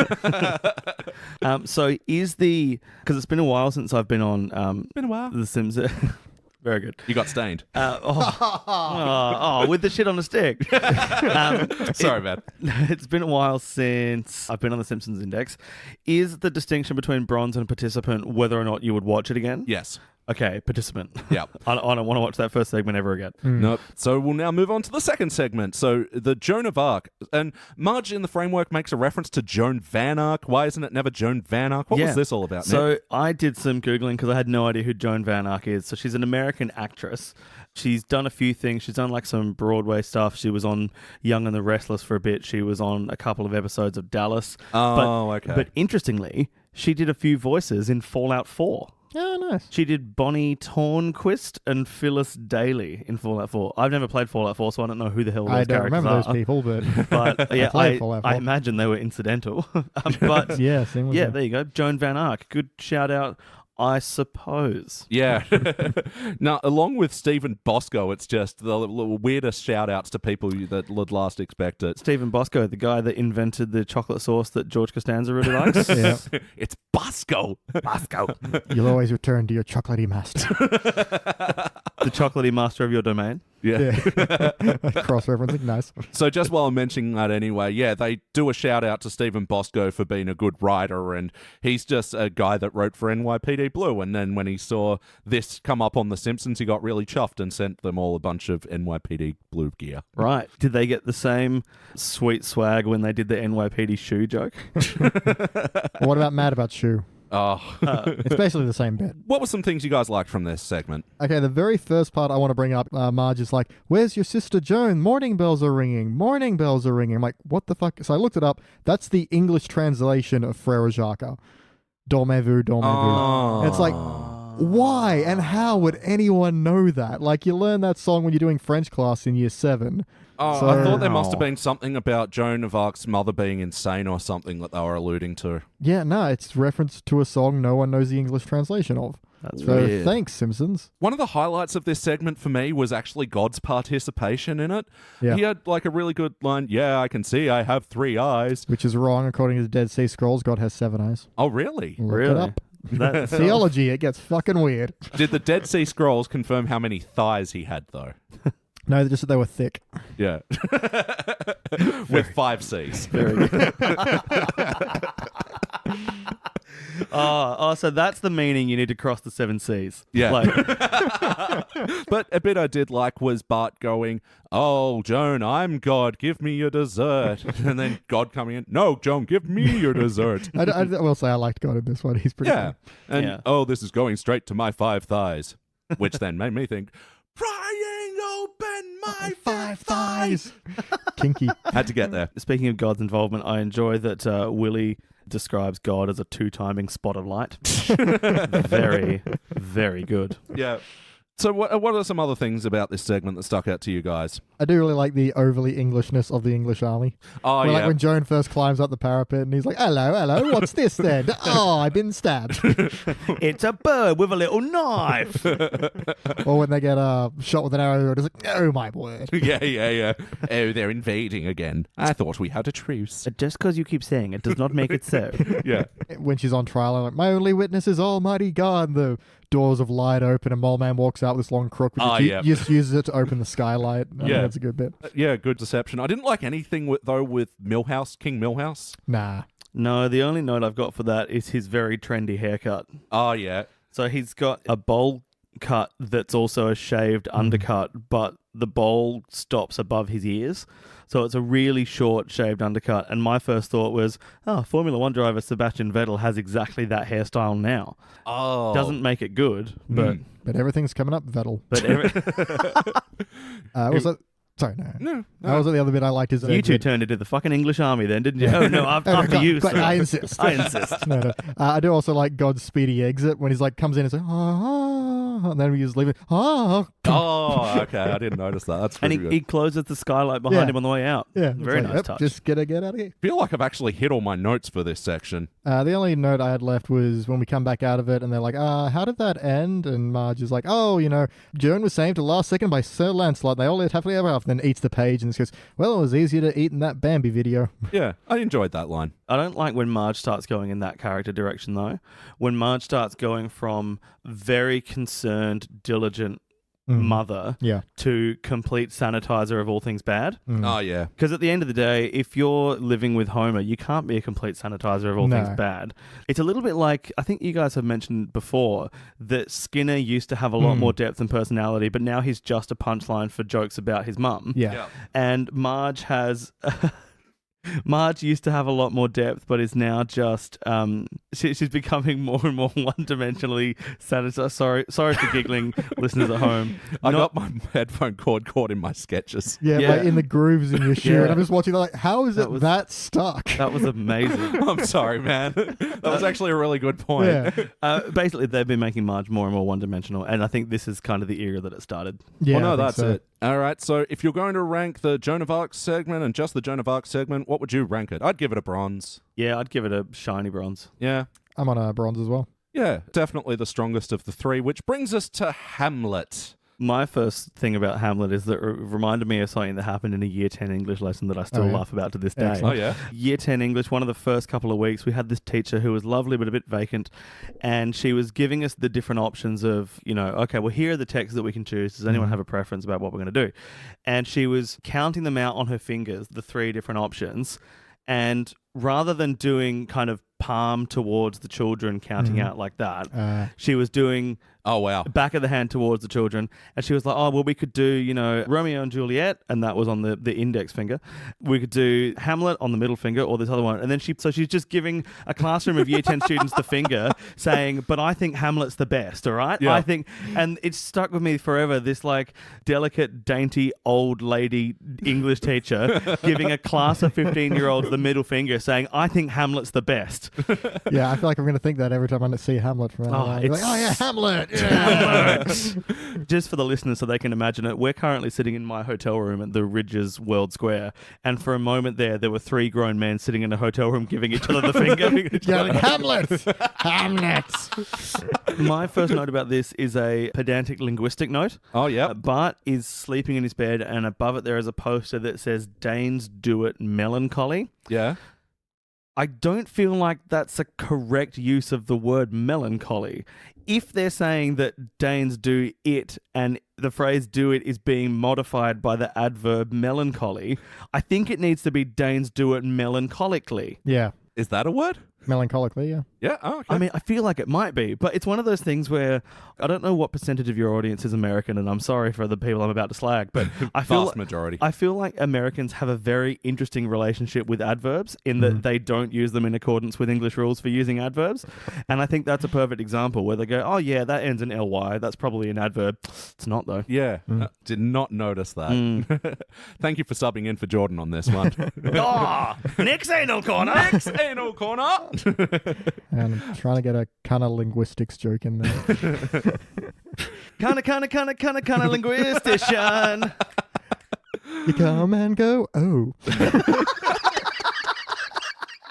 We got there. Boy, George. Yep, just gotta reorganize after that series of slam dunks. Oh, yeah, we're the 90s Bulls right now. One of the jokes that was really weird was, I think it was Krusty doing stand-up, and one thing you notice about Vikings, they always burn and pillage, and Yeah, a nice Jeff Foxworthy redneck reference. and then, yeah, the Viking in the crowd burns a table, which was funny, and then he steals the 2 women, which was awkward. Yeah, that was a bit weird. I do like his first line of, well, that's what I get for sitting in the front row. Yeah. Yeah.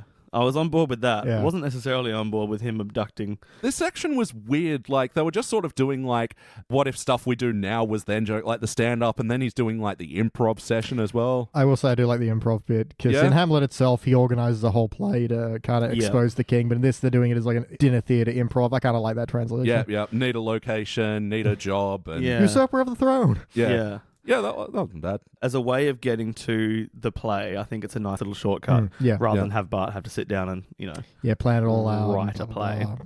Yeah. Yeah, what about the whole thing with Homer's ghost and informing him and everything? Dragged it on a little bit too much. Yeah, it's too much avenge jokes. Yeah, and then leaves, you'll need a sweater. I feel like that kind of joke has been done so many times because they're trying to recapture the glory days of in the Yeah. den, may God have mercy on us all. Definitely. And it's like, oh, what if And, we oh, just crap. yeah. And it's like, oh, what if we just keep getting characters to repeat certain phrases until one day they become funny? It's Yeah. like, don't know that that's how that joke works. That's I mean, right. I do like Homer flying through the wall and leaving the Slimer imprint. That was all right. Yes, and we'll get back to more on Oh. Slimer in a bit. Oh, but will we ever? I didn't realize that was a call forward. Yeah, cool. Still doesn't help it, but No. at this point, I liked it. So So I hated when Bart was like, "You weren't meant to hear that. It's a soliloquy. It's a soliloquy." yeah, that's like a. Is this meant to be thought of as a play, or is this meant to be thought of as like a recreation or a I don't know. It was weird. Yeah. So anything else you want to mention about this section? I think my favorite bit was Ralph.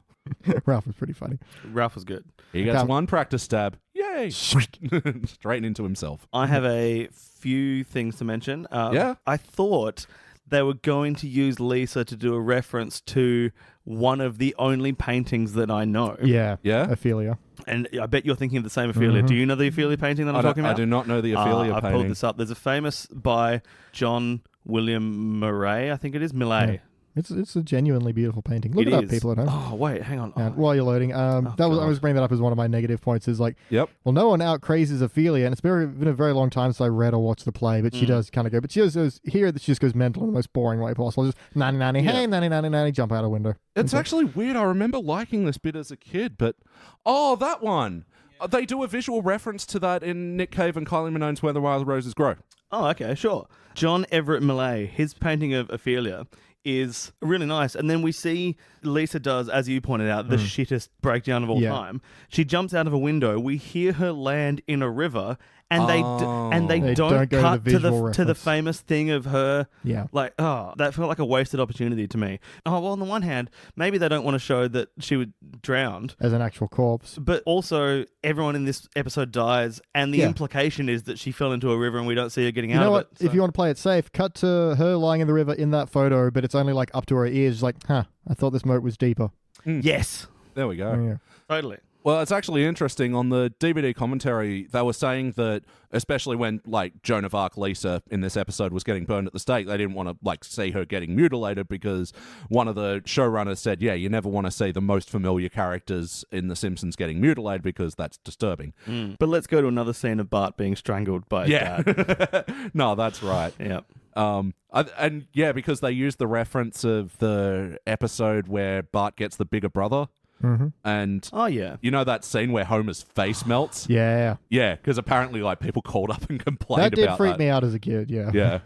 How about a hug? Yeah. Is that the same scene where Homer gets bent backwards over the fire hydrant? Same episode, but or not the his same scene. spine breaks in half? Yeah. This is even more painful than it looks.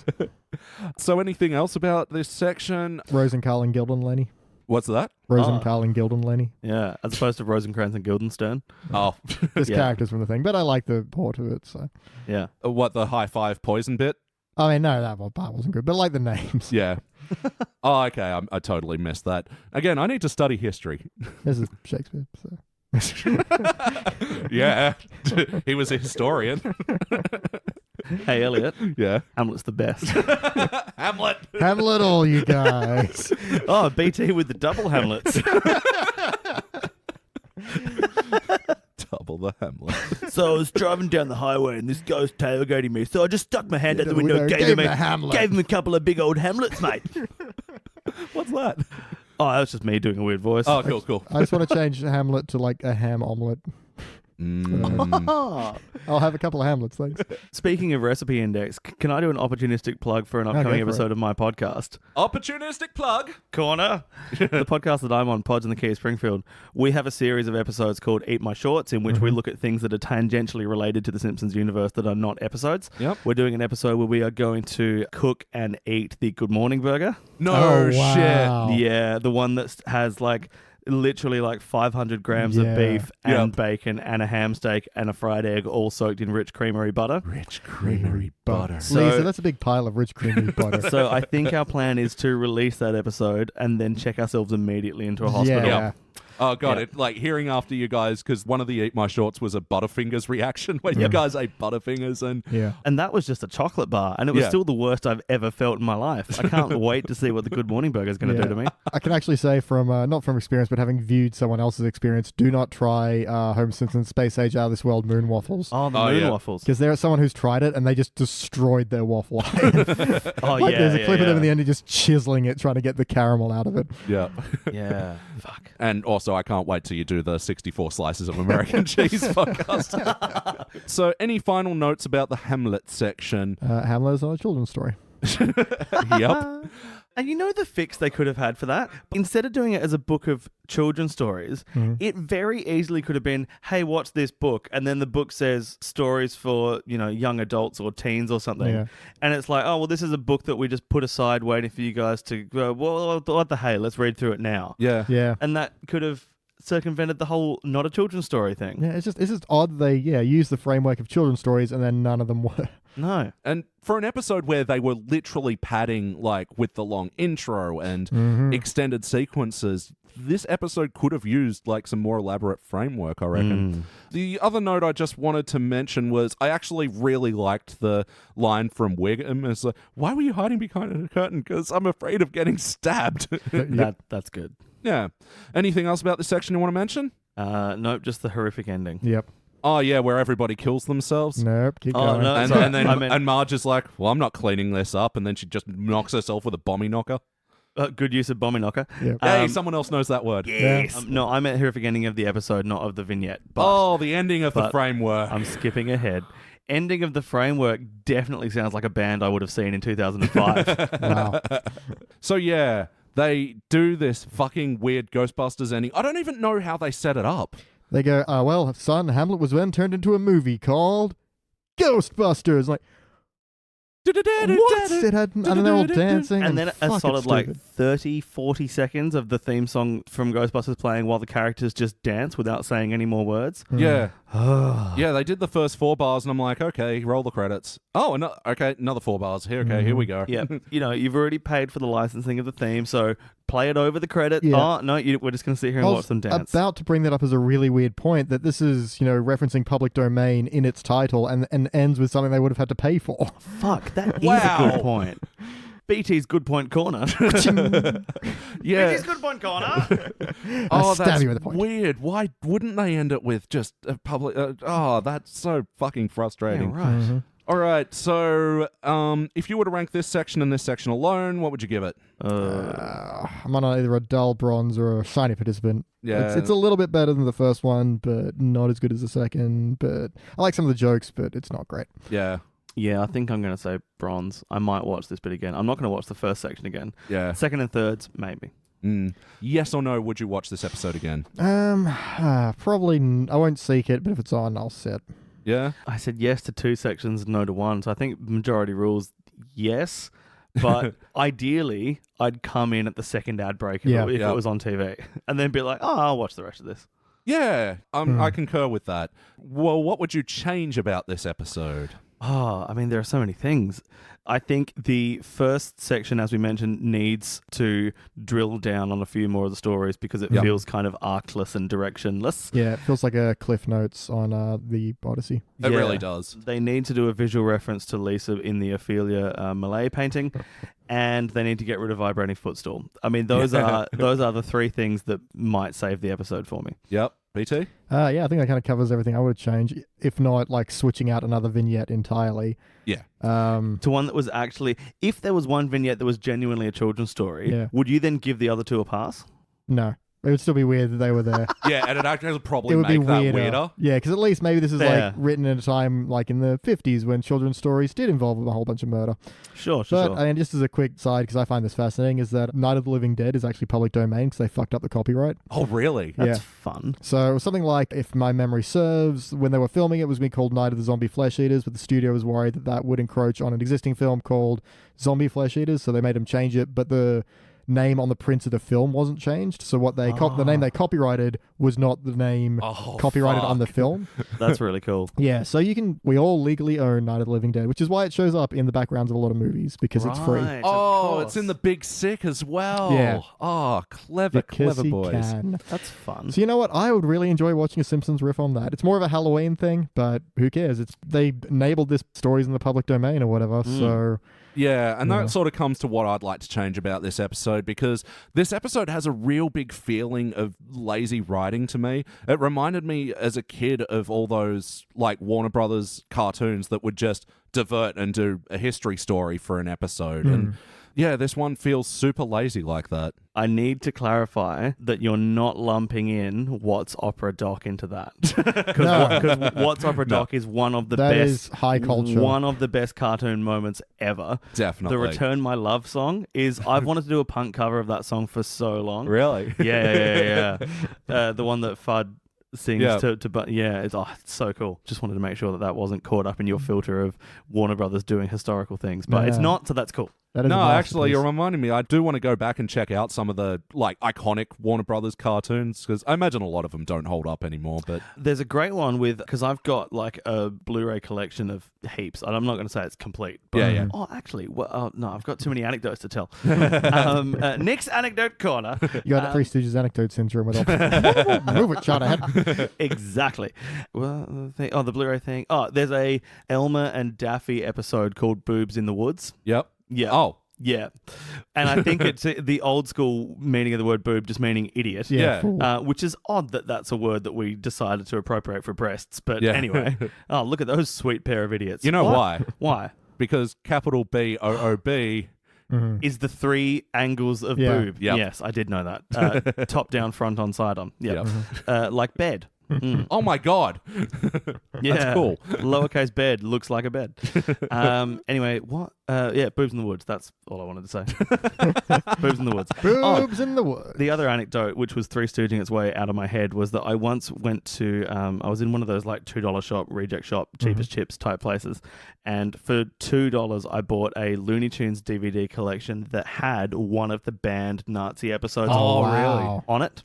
Yeah. Nice. And there's what like Daffy dressing up as Hitler and doing like, what is it? He does a Nazi salute and then like a bunch of skunks walk past and release their gas all over him and stuff.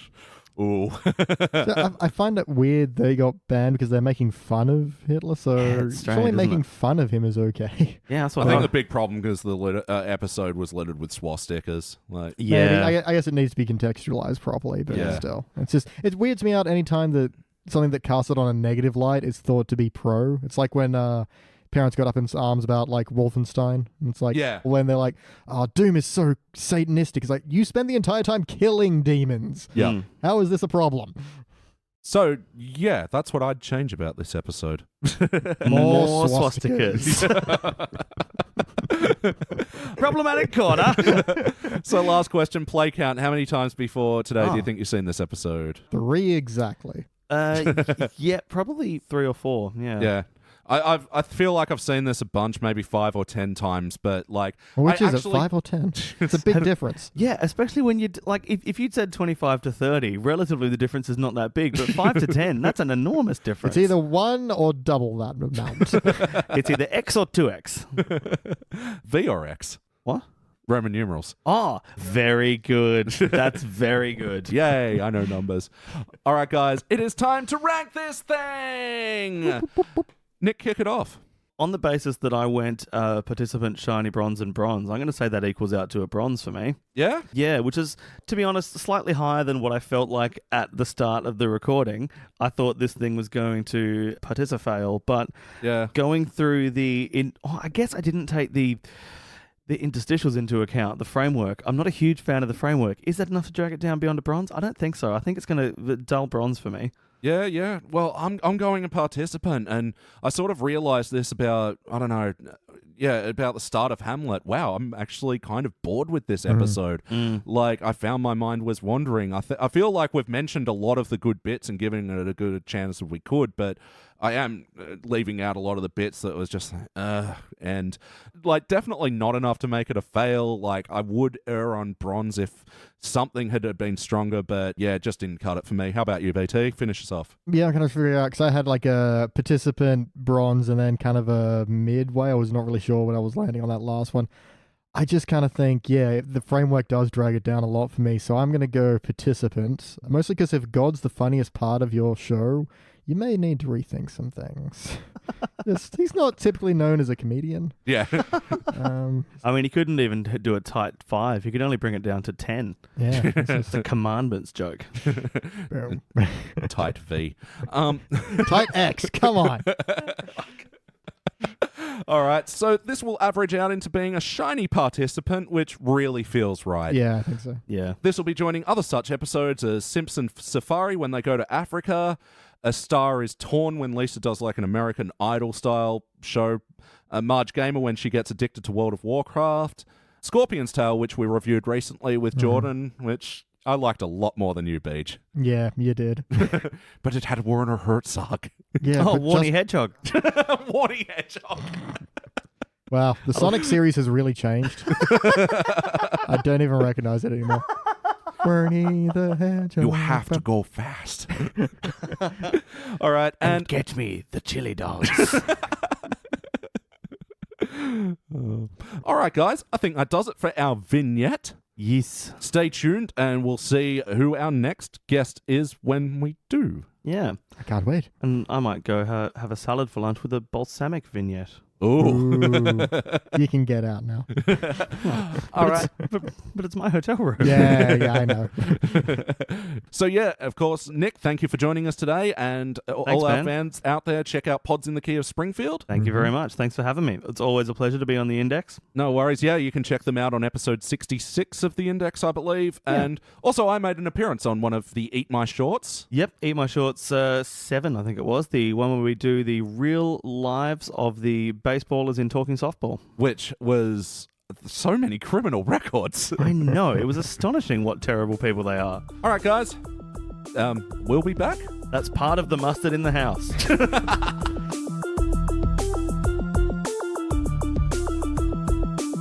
And we are back for our final review of Vignettes, all Vignettes special, where we just watched Season 22, Episode 8, The Fight Before Christmas.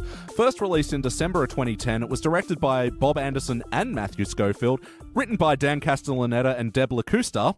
And in this episode, so yes, it's a vignette episode, we got 4 stories actually in this one, and they're all about Christmas. Guys, what did you think? It was pretty average, forgettable, until one unforgettable moment. Yeah. That will haunt all the Christmases to come, which we'll get to. Before we actually get into the episode, can I just ask, is there any connection between the two writers, Elliot? Oh, yes. So this is Dan Castellaneta, as you might know, is the voice of Homer and many other Simpsons characters. And Deb LaCusta is his wife. And they've written some of my fucking least favorite episodes.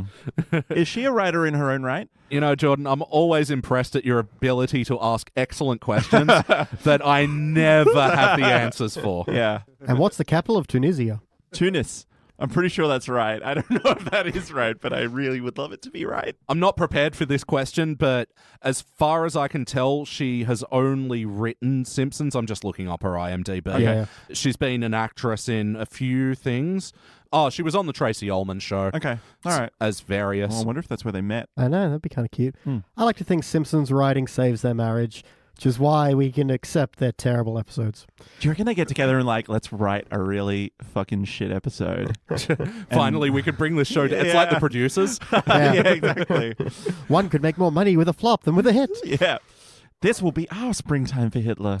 And yes, you're right, it is Tunis. Yes. How unimaginative. Jordan strikes again. So, other episodes that LaCusta and Castellaneta have written together, Havana Wild Weekend, That was average-ish. It was okay. we gave it like a dull participant. Yeah, I we didn't know. like it. 10% Solution, which is the one with Joan Rivers as Krusty Manager. Yeah, it was fine. Ziff Who Came to Dinner, which is a terrible fucking Artie Ziff episode, and Days of Wine and Dozes, where Barney gets sober, and I actually really like that episode. Okay. So they can surprise you. It's a Russian roulette by the sounds of it. Yeah, it is, but mostly bad. Okay. Yep. 5 empty chambers and 1 good episode. Yeah. Yeah. Starting out, we'll get into the framework. Not that there's that much of it. It's more of a quick setup where, Marge is walking around the house and all the various members of the family just aren't in the Christmas spirit. Yeah. What's the Marge to do? So yeah, they at least sort of set up what each of the kids' stories will be. But yeah, there's just parts that I hated where Maggie holds up her flop at Christmas DVD fucking stupid ass Palport and With, a really weird, sexy Miss Piggy kind of coming out of a sack. yeah, Very strange, but that's how I like to come. And for Christmas. You heard it. You can't unhear it. yeah, and they set up Lisa's already got the opposition to the tree and Yeah. Which is dumb because she's never had a problem with Christmas trees in any other episodes. I think they just came up with the pun of fur is murder and with Yeah, FIR. Yeah. yeah, let's fucking go home from there. I will say I did like her putting police tape around the tree. I thought at first I was just going to be to decorate it. Yeah? I kind of liked it as a bit, but Yeah. as it went on, I liked it less. The quote of this tree was cut down and tarted up like a Dimer Dance floozy. Yeah. And it just rubbed me the wrong way a little bit, but yeah. Well, I mean, there were a couple of jokes I liked. Like, I like how the helicopters put the fireplace frame around the tire fire. Oh, no, it wasn't a helicopter. They were giant fucking cranes. Yeah. When I watched this, sorry, because to the listener, I actually watched this separately in a failed experiment. They're giant cranes, and the cranes are twice the size of the buildings. And I'm like, is this like Grapple from Transformers or Long Arm? Like, Yes. I was trying to figure out what the hell, like. Well, there is the popular theory that, yeah, Simpsons and Transformers take place in the same cinematic universe. Oh, right. Because the tire fire signaled to like Galvatron. And that was like the flare for them to be like, that's the planet we got to go to. I see. Yeah, it all makes sense now. And the cranes were just getting into position Right. with their other robot friend, Fireplace. yeah. Is Galvatron going to spend Christmas here? Haven't seen that guy in ages. Wait, no, what's their planet called again? Cybertron? Cybertron. Yeah. What's Galvatron? It's a Chemical It's- Brothers song. Oh. Don't hold back, Galvatron. Time has come to. And I didn't mind Marge when she was setting up the Christmas thing and the bat flies out and she goes, oh, wrong holiday, dummy, or whatever. Yeah. Yeah. But yeah, everything else was just like, oh, Homer's neglecting his wife. Yeah, to watch a replay of a football game. I mean, I didn't like the way he shoves Maggie so violently, but it Yeah. kind of cuts away before you kind of get a real sense Yeah, of he's what's always going on. gentle with Maggie. Yeah. So let's get into the first section, which was Bart's story. Now, first thing I'm going to say, yeah, they set it up in the thing and he's got his little rifle.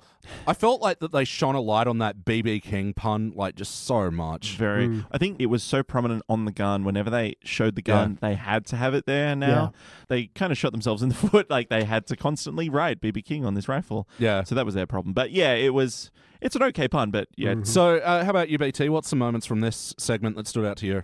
Okay, when we have the whole transition to the North Pole, it all becomes a weird LSD trip. All right, look, Mm. I enjoy a good LSD montage, but it kind of needs... but also, weed isn't acid. Yeah. Acid isn't weed. Yes. Yep. And also the fact that, like, okay, you take when Lisa goes to the dentist and gets the gas and has that big hallucination, Yeah. fine, because that's tied to, the dentist gas. But here it's just, this is them getting to the North Pole, the whimsical journey, which looks like, Yeah. a Grateful Dead clip or something. Well, like, look, I mean, I like it enough for the pun of, oh, we're taking this train and we got to take it high, and, how do you get a Yeah. train to fly high? You give it weed, fine. But then, yeah, this whole extended acid trip, like, there wasn't enough good material. at they John's just Point. overdid it. And at a certain point, there's, like, pills raining down. You're Yeah. like, this is where- Into the Nutcracker guys, Yeah. soldiers' mouths, and then their eyes go spirally. And They're pill crackers now. Yeah. Hey, there's no need for it. Get it? Because weed, man. Weed. I like weed and I didn't. I like the Doors and I didn't like this. What about you, Jordan? What's a moment that stood out to you? I got to really finish my sentences. No, that's all right. Yeah. I think there was a lot of just unnecessary stuff. I think the bit that stood out to me was there was a lot of jokes they wanted to make but didn't really make sense. Like when Bart is complaining that Santa never bought him a motorbike. Yeah. And he just pulls out like a mini guillotine and a thing of Santa, chops the head off, Yeah. and then puts it back down. And you're like, what was that there for? I don't really understand. Or So like, you could visually understand all the things he had just said. yeah. Next to the gun he's already holding. Yeah, well, true. And like Marge at one point says, oh, even Mac Davis couldn't save this. And I had to look that up. And I'm like, Mac Davis is like an old country singer who did a bunch of Christmas specials in like the 80s. And who's going to get that reference nowadays? Simpsons writers? Probably Maybe? my dad. Yeah, maybe. But yeah, I think it was just the unnecessary little components. Yeah, look, I'll pay that note as well. I thought that when he goes to go down the slide and he goes, no, that's the daycare center. You take the freight elevator. It's like, Yeah. why are we wasting time on this? Or Nelson, I can't lose my health insurance. Lungs are full of candy cane dust and the cough and the swirl. And The immediate fucking obvious joke. Fucking ugh. yeah. But the one thing I'll say that I liked about this section is Bart excelling at toy production. Yeah. Because, Lazy and cutting corners, yeah. exactly, yeah, bear's missing an eye, call it a pirate bear. Yep, don't need to wrap things, slap a bow on it. I've done that. I'm going to be doing that. Christmas paper is such a waste. My go-to if I ever don't have time to wrap anything is you get a gift bag and some crepe paper and you just stuff it in the top and that's it. Yep, because all paper does is hide what it is until they're ready to open Yeah. it. So I used to just use newspaper because it was there. Hey, that's a good idea. Yeah. So what about the rest of the thing when Bart actually does go up and meet Santa? What'd you guys think about that? I can picture Krusty as a Santa. Deadbeat like a Santa, kind of yeah. a, Yeah, that was good casting, and I kind of liked Lisa as the PR whatever. Yeah. But she had like a really thick New York American business person accent. Hey, what's the Hey, Jimmy right here? Forget about it. How did you jingle all the way to the top? Yeah, that was another thing I was going to say, is that there was a lot of word play that wasn't really smart, but it was, well, you're obviously trying to cram as many Christmas themed words into Yeah. a thing like the overbearing Noghog or whatever before. And this one where it was like, you're the brown-nosed reindeer that jingled his way to the top. And Yeah. it was a lot of like language things that like kind of going, yeah, I see what you're doing. At least I had the lines and themed them, I suppose. The line I really have a lot of problem with is when Bart's like, oh, I guess I'll go home, and then Krusty Santa's all like, well, yeah, I remember that 25 Earth years passes every day you're Yeah. here, so your parents probably miss you. It's like, wait, no, stop. That makes no fucking sense. The other way around, where one day on Earth is worth 25 years in Christmas land, that explains how they can make all the toys, sure. Yeah. But the other, no. Your parents are probably missing you. No, they think you're dead by now. Like, It's like, even then, like, Santa could not possibly prep in that time. We would be Yeah. in the wrong dimension. yeah. I love that someone did the maths, and like if Santa did deliver all the presents in one night, the Yeah. sonic boom alone would destroy and incinerate all You homes. fool. It's Yeah. simple FTL travel. Yeah. Come on. Simple. I think the ending as well sort of made it feel pointless, and like Krusty's like, stupid kid, presses the button, everything goes to Rich, and then they play Run DMC's Christmas in Hollis, and Like this is obviously a common occurrence enough that he has a button that can switch between fancy and dingy office. yeah, And he still had like Rudolph in that pot. Yeah. he still cooked and ate his reindeer. Yeah, like Gotta sell the bit. unless it's just fake bits, like he didn't eat it, I guess, but still, yeah. The sudden turnaround from Bart was really disgenuine. What's the proper? Disingenuous. Oh, this whole Yeah. story just sort of floated from one thing, and then I Yeah. guess he does this, and then whatever. But he's like, oh, it's a hard time. Oh no, I'm sorry, Santa. You keep all the money. You're such a good guy. Like, no. yeah, you were about to shoot him. Yeah. With a BB gun, but still, like, Yeah. This fuckers can hurt. yeah. He might get a welt. Fuck yeah, he might actually. Yeah, well, it's like, because we're talking Christmas, and because he starts with a BB gun, I thought they were going to do a riff on A Christmas Story, which is a very famous American Christmas movie, which Yeah. we never really saw it here. Sorry, a quick synopsis. The I- three ghosts, past, present, future one. No, or- no, that's A Christmas Carol. This is A Christmas Story about a kid who has like a shitty life and really wants a BB gun from his parents. Right. They don't want to get him for it, and then stuff happens and he gets it. Although A Christmas Carol is referenced later on in the fourth segment.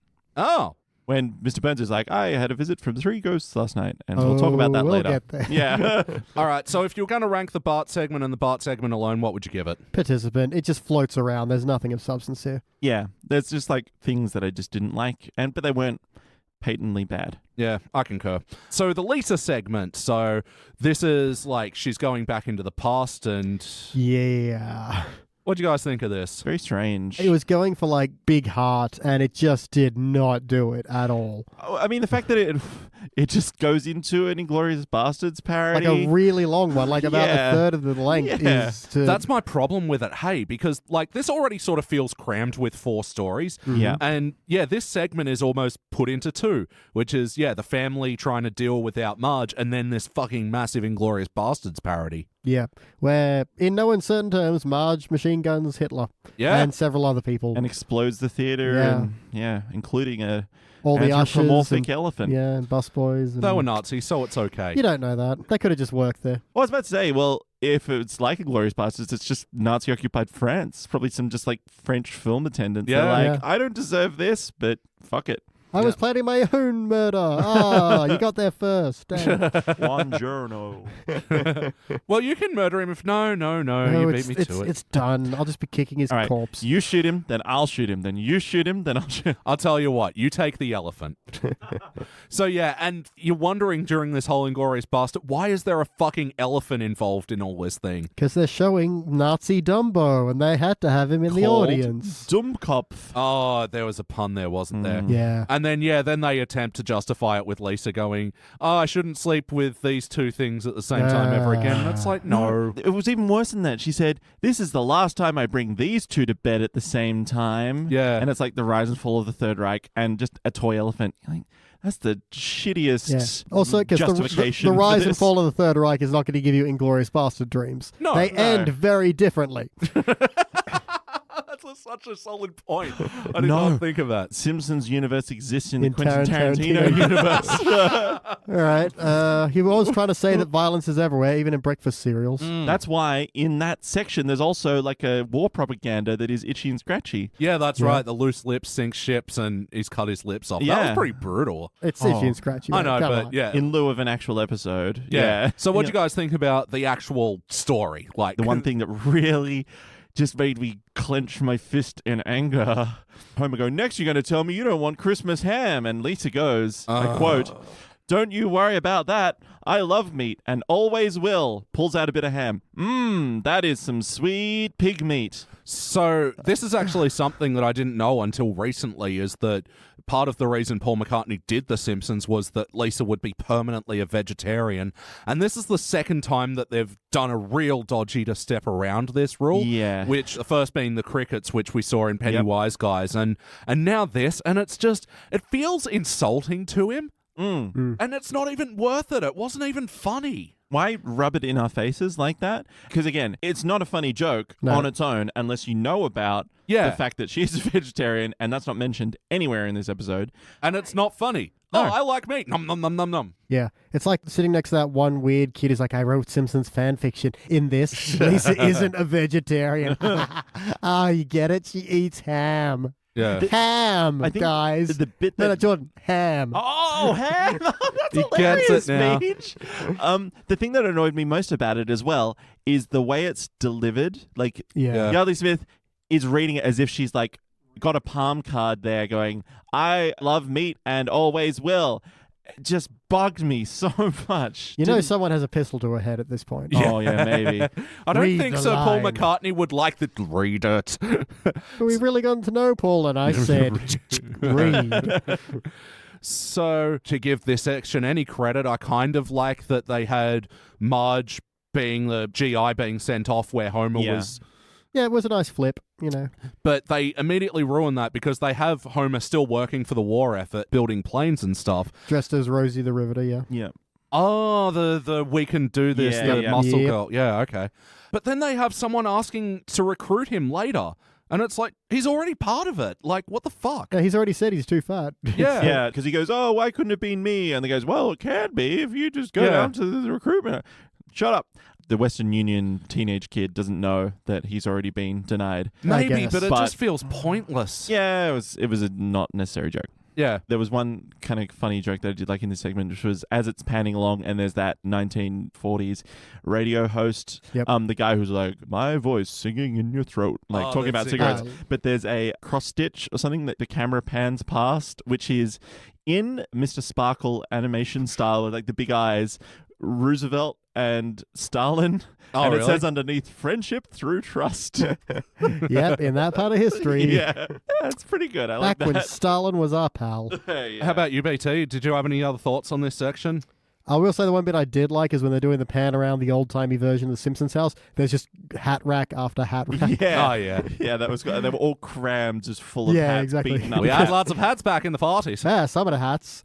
You had your Monday hat, your Tuesday hat, your ham-eating hat, your Yeah. Wednesday hat, your hat made of ham. You know the expression hat on a hat? That was just fashion in our day. You just did it. I liked when Homer comes back with the tree as well. He's wearing like this trench coat and like an Ushanka hat as well. I'm like, he looks pretty Yeah. stylish. Someone really cracked out the design tools for Yeah. that version of Homer. It looked good. I mean, he would look good in that today. Yeah. Well, look, I mean, I didn't mention it for the last section, but this one looks stylistically, it fit the part. Like, Yeah. nice sepia wash with everything. Yeah, and it wasn't full sepia, but it was, just like that wash. It And I was think enough to be it worked. distinct, yeah. Yeah. Oh, fuck. I end up saying a bunch of lines that I like from this section where they do the flashback within the flashback, and That's a little weird, yeah. Marge is like, oh, let's pick this tree. It's heavy in the bottom, thinning up top, and it's sticky when you touch it, just Yeah. like your father. Yeah. Not bad. But then Patty and someone like, you're shipping out tonight, and like arrest her. Like, you report to your barracks. You don't need to be like picked up. Carted off. That was the other thing I was just going to say is this was another unnecessary moment where Patty's like, Hitler doesn't take a holiday. Well, he does, but he doesn't tell anyone until the very last moment, so no one can plan anything. And it's like, this is just not a funny joke. You don't need to put that in. Just skip it. And the other fucking drawn out shitty joke that I hated was the Homer and Bart crying thing. Yeah. And then the map looks like Marge. It's my turn to cry. I'm going to cry now. No. Yeah. Like, the only good part about it was Grandpa going off for crying out loud, but you could have had that and not have the joke fucking last for 30 seconds. But the thing Yeah. with that bit that bothered me was that it was really sitcom-y. Yeah. Because he's not in frame, and he comes in frame, stands akimbo, and goes, "Oh, for crying out loud," and walks out of frame again. It's like, is this like the Cosby Show? Well, no, maybe I'll pick a better sitcom. Is this Family Matters? Like, when did... Yeah, Urkel recently got #MeToo. Oh, so- no, he did not. No, You he are did not. Such a bullshit artist. I just slowly wanted to dismantle every suggestion you made. Oh, God. So, look, I don't have anything else to say about this section. I'm actually kind of surprised we actually pulled out this much Yeah. material that would like. Like I said, it was just so full of an attempt for heart that I just didn't feel, because Lisa missing Marge should have more gravity to it. It just doesn't, because as I'm going through, I just started, instead of writing notes, I started writing sounds. So it was, that's a flashback in a dream. That tree looks like Marge. Flurb. That map looks like Marge. Fluff. Yeah, so they get all hysterical and crying over the map, but then when they see the tree, oh, it's a sign. Yeah. Fuck off. That was weird. I was just going to say, the other quote that I don't think it makes sense in context was Lisa saying, like, "I thought you didn't like trees." And she goes, "This will stand for what Mum always believes in. Home, family, and constantly sweeping up needles." Yeah. Constant sweeping up. Sure, Needles was like, I feel like you don't. You saying one of them Yeah. is like a heroin addict? Well, Marge just What? likes cleaning needles. Where is she? Like sewing needles? I don't know. It's a But dumb also, joke. I honestly don't get why she turned all of a sudden, because the tree. The tree was the problem, and then it's the solution. Also, when Marge is like GI, and suddenly she's like special forces getting her own mission to like assassinate Hitler. She came a long way from the woman who couldn't even keep the helmet on her head. Yeah. Yeah, the way he got promoted was just say, "Yeah, me first." I'll do it. Oh, me. How old are you? 13? 20? However old I need to be. 31, that'll do it. Or it's a bag's not killing Hitler. Like, what are we doing? Oh, damn it! No. Actually, there was one joke that I kind of liked with Hitler pulling off his moustache, sticking on the person next. You're the Hitler now. To be fair, he didn't look like Hitler anymore. Yeah. So if you were to rank this section alone, what would you give it? Yeah, it's a big participant too.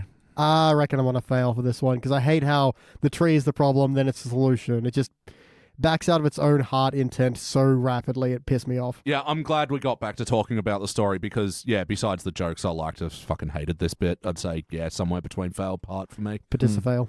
I can kind of forgive it because it's like she does have a bad association with the tree, and then it's like she discovers, oh wait, no, Trees can be good. the tree is what brought the family to Yeah, but it doesn't work like it didn't that. land it and- well enough. It's tenuous at best. Yeah, and, yeah. you know, when they've gone to the effort of setting it up in the start of the episode as like a reoccurring theme, that it doesn't pay off is extra unsatisfying. Yeah, when like 25 to 30% of your time is spent on this Inglourious Yes. Bastards bit that you could cut and have more story, do that. Yeah. And then why do the family sing "Oh Christmas Tree" in German?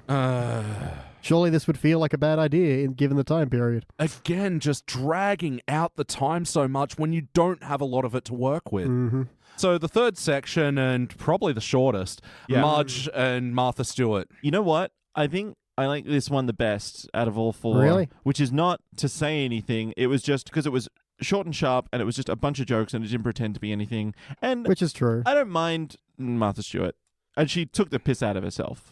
I know, but like, there's taking the piss out of yourself, but she just seemed like a shit. Yeah, that's the thing, because she's so supposed to be nice, and then she's like, well, thank you for wasting my time. And Fuck you, Lisa. Your star bottle looks shit. Go lie face down in the snow. I did like that bit where she's like, well, first of all, I would have done it like this, blah, blah, blah. The last thing she says is, and lastly, I wouldn't have presented it quite so proudly. It's like, Yeah. Fuck you. And the joke I liked most was probably in this one, which is the one where Marge sends the letter and you think it's to Santa, like, you're the only one who can help, and then it flies out the window and it gets stuck in front of the mail truck, who's like, it crashes, catches on fire, which blows the letter straight into a Christmas home. Right in Martha Stewart's house in New York. Yeah. Look, it's a fine enough misdirect as well, because it could have just been something as simple and stupid as the post taking it, but that, yeah, it was the post truck that blew it up and sent it over. Yeah. Okay, well, I started off wanting to say, when you said, and out of the third segment, Marge and Martha Stewart, I was about to say, yep, that's it. That's the entire note. Yeah. That's the plot. But then what I got really pissed off about is, okay, so Martha Stewart comes round and just does a bunch of Martha Stewart things to prettify the house and everything. But then she's sitting on the family, and I'm like, you know what? There's your plot. Have Marge have the revelation of, I don't care if my house doesn't look immaculate. I love my family, and here's my dream sequence of getting everything I want, but not actually wanting it because it's all, Yeah. it's just glossing over the things I really love, which are my family, even if things don't look perfect. So there's a friggin' plot line you could have in the same span of time that this didn't do. Yeah. Yeah, and especially when Martha Stewart is pretty much going around and silencing every member of the family. Lisa, go lay Faust down in the snow. Barton Millhouse, you're taped up now. Yep. Oh man, that was some weird fucking bondage shit going Yeah. on. Ah, 'Cause and that was then- like red tape that looked like bondage Pinch tape. your shoulders together to hold the fucking... Ping pong paddle Yeah. in foil. Yeah. And then basically gives ether to Homer. yeah, stay there and be a fucking tableau. Yeah. I had to write that down. But I'm Hubby's sure I holiday didn't helper. spell it right. Silent T on the end, I believe. Tablet. I think it's next. Is it a Q? I thought it'd be like an EAU sort of thing. 4 M's and a silent Q. Silent copyright symbol. Another kind of joke I did like in this section was that Homer is reading Modern Fart Denier magazine, and it's yeah. just got a picture of a guy looking sheepish and pointing at a dog. Yeah, for a quick visual gag, that was pretty good. Yeah. Oh, I didn't even notice that. That's great. So, yeah, and then when they get to the end of this thing and Marge is like, oh, I think I like the home way with waters, and Martha's like, oh, I'll just wave my magic wand. She's like, you can do... Yeah, if you soak an antenna overnight. And by this point, I'm just like, oh, fucking enough with the Martha Stewart tip jokes already. Yeah. It's just one after the fucking other, and it's just irritating. Yeah. No, my biggest note on this one is, but why? Yeah. Just the whole thing is just, but why? Why are Yeah. we doing this? Yeah. There's a line that was like, oh, it's just like Christmas with a childless gay couple. Yeah. Like, cool. Good joke, Dan. Yeah. Was that you or Deb? Yeah, I was about to say, I can't blame it all on Dan. It Which could've- one of you said it, and which was the other one that looked at the other and went,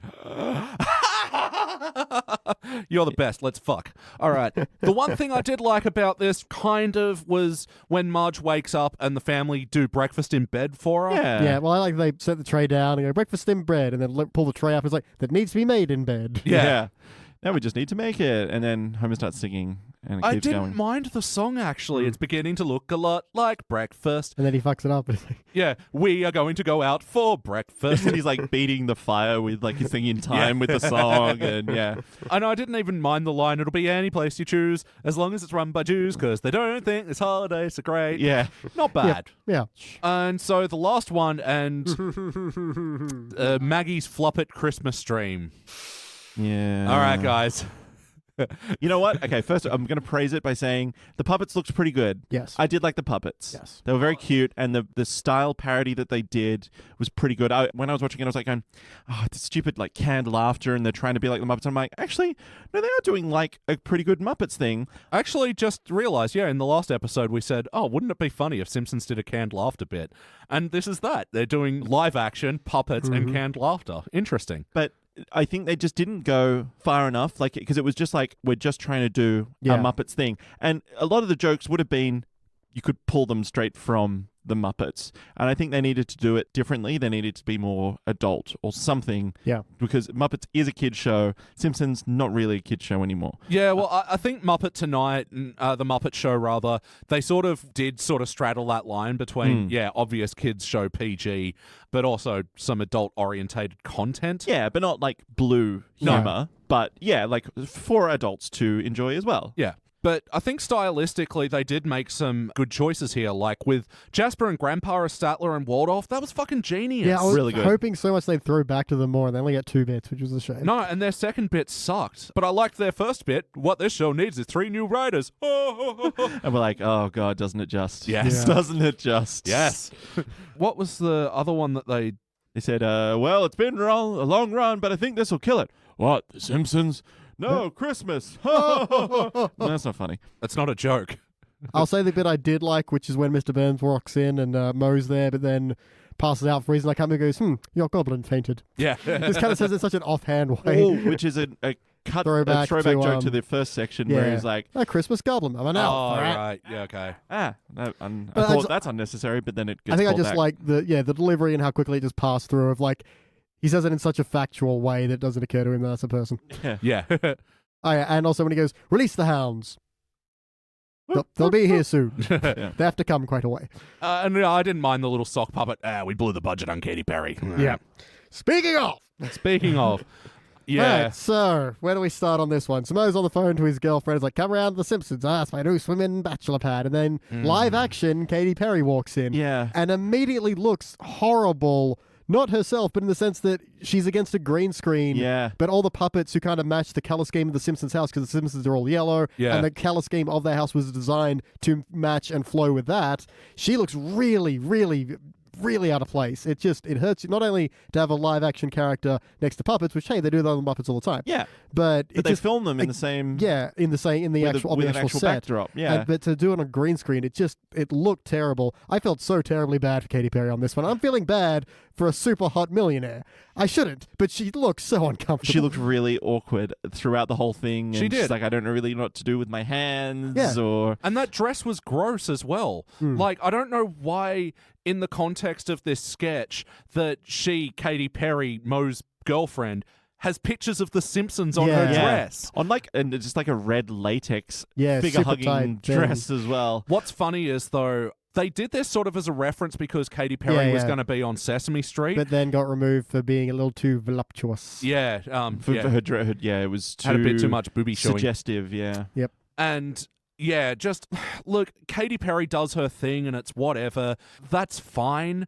But this was just so tacky. No, and that's the thing. I'm not blaming the guest on this. I feel like she felt so out of place in just the way she's standing. Like you said, like, what are you supposed to do when you're surrounded by Muppets? I don't, like, Yeah. are you allowed to And the interact Mr. with them? Burns I don't thing, know. she doesn't kiss him. She air kisses above his head and he doesn't kiss And her. he just goes, I kissed a girl and I liked it. It's That's- like, oh. Yeah, that was going to fuck be one of my. you. That was going to be a George Zanuck quote. Was like, no, he didn't. You liar. Yeah. Anyway.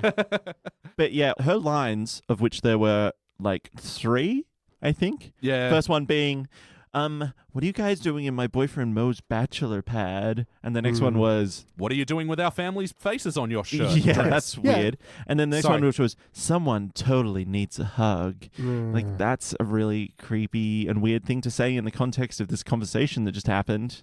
I think that might be something that I hate, that the script kind of objectifies her. Yeah, like Yeah. I get the joke of having the dress as a reference to the Muppets episode that was a little too arousing. Sesame Street. Sesame Oh, Street no, Muppets. this was... But no, I think they then went on to objectify her even further from the joke. It Yeah. wasn't referencing that she got cut. It was happening at the same time. Oh, really? Yeah. This was like done with production well before she was cut from Sesame Street. Oh, I that's thought not it was even a after. joke. I thought it was yeah. after. No. Heard Katy Perry was going to be on Sesame Street, and they got her on because, you know, it would have been thematic at the time. And yeah, in the time since she got cut from Sesame Street. Oh, Right. this even makes even less sense then. Yeah. What the fuck? Another quick joke. Why did Homer have to steal the tree to give Mr. Burns the impression that...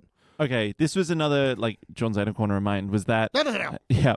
Burns is like, oh, but where's your tree? The doorbell rings. Yeah. Homer goes, oh, hold on a Yeah. second.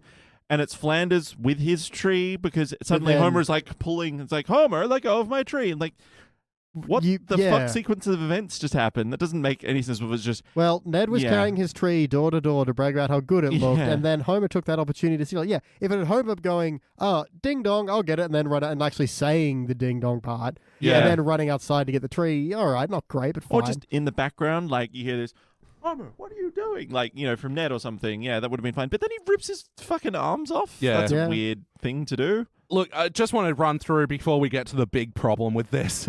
Just a couple of things that I liked stylistically, what they did in reference to Muppets and Sesame Street. Homer and Lisa only pack the essentials, and then their little laugh I liked, but also just, oh, naughty you, packing saxophone and beer. Yeah. I liked how Moe, when he's got the phone and You can't get it off. get it off, that was fine. Yeah. And you see a human hand come up and pull it off. Yeah. yeah, as like a Muppets joke, sure. And yeah, the cookies, I didn't mind that as a reference, but then they did the very obvious joke of, oh, good with the chewing, not good with the swallowing. Get it? Waka waka. Oh my God, that's a Muppets reference. Yeah.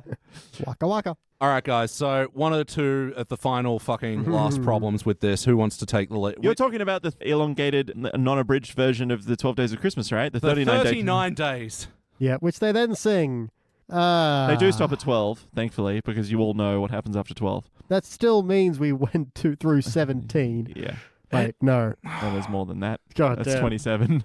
They broke my Actually, math. 28 because they sing the 12th as well. Mm. Yeah. Look, for me, I keep going between I like it as a joke, but then in execution it was so painful. Yeah, like no one wanted to sit and watch the entire thing, and we did. And Yeah. a very awkward Katy Perry did her best here. Yeah, she's like sort of half smiling, like da da da da da da. And I think that's my other problem is that it's too crammed with words. 39 something something da da da da da da da, and Yeah. like it's too fast, too much. Some of them are really rushed, and it's like, what? I think it was 36 alchemists transmuting, and you're like, that Yeah. does not. There's a syllable pattern, people, and you've got to follow it. Yeah. But do 4 and fade out. Yeah. Fade out to credits. That would have been fine, but no. Yeah. Yeah, that Yeah. should have been the joke that, yeah, we were fading out and going into the credits and sort of like zooming out from the Simpsons house, leaving this behind. But lucky they saved it with Mo performing oral sex on Katy Perry. That's exactly what happened, people. Puppet Mo. Oh, gosh. I think it's the Yeah. first instance of cunnilingus on The Simpsons. I think so. I don't want to think about it too much, but just for the full setup, usually we don't explain jokes too heavily because we assume audiences have seen the episode. But just for full setup, Mo's just trying to reach up to Katy Perry to give her a kiss, and Kanye goes, well, I'll just kiss your belly button. She's like, oh, that's not my belly button. And then I was too busy But cringing. don't stop. Yeah, is that what she said? I was too busy cringing to hear what happened. You couldn't hear over your own cringe. you mu- My ears cringed shut. You were, yeah, I looked over at you and you were like, yeah. Yeah. I didn't say stop. Yeah. Katy Perry, I know you've made a lot of money being very kind of like overtly sexual, I would say. Like, I mean, the first hit was I Kissed a Girl and I Liked It, which is obviously playing on the kind of like the titillation of, like casual bisexualism. Fine. But yeah, it's like, don't make this joke. Don't let them do this to you. Again, Yeah. I don't know. I'm curious about, but also don't know how much control stars would have over a script. But even that one, They can refuse to say a I'm line. sure they can refuse, but that was probably Yeah. like, I don't know about this joke, but hey, you know what? I'm happy to be on the show or something like that. But yeah, I think the point that I wanted to make with Katy Perry is, no, she would have just Yeah, come just and done the gig. yeah, which to her credit, all right, that's, what you want in a guest star, somebody who's going to come up and just do the line and move on. Can I read a quote Mediaites Tommy Christopher wrote, which was that the episode was capped off a pitch-perfect parody of The Muppet Show, but veered into adult humor that would make the Muppet-inspired potty mouths of Avenue Q blush. He commented that the part where Mo thinks he's kissing Carrie's belly button and she tells him not to stop has got to be a first on network television, breaking the dual taboos of oral sex and puppet on human conjugal bliss.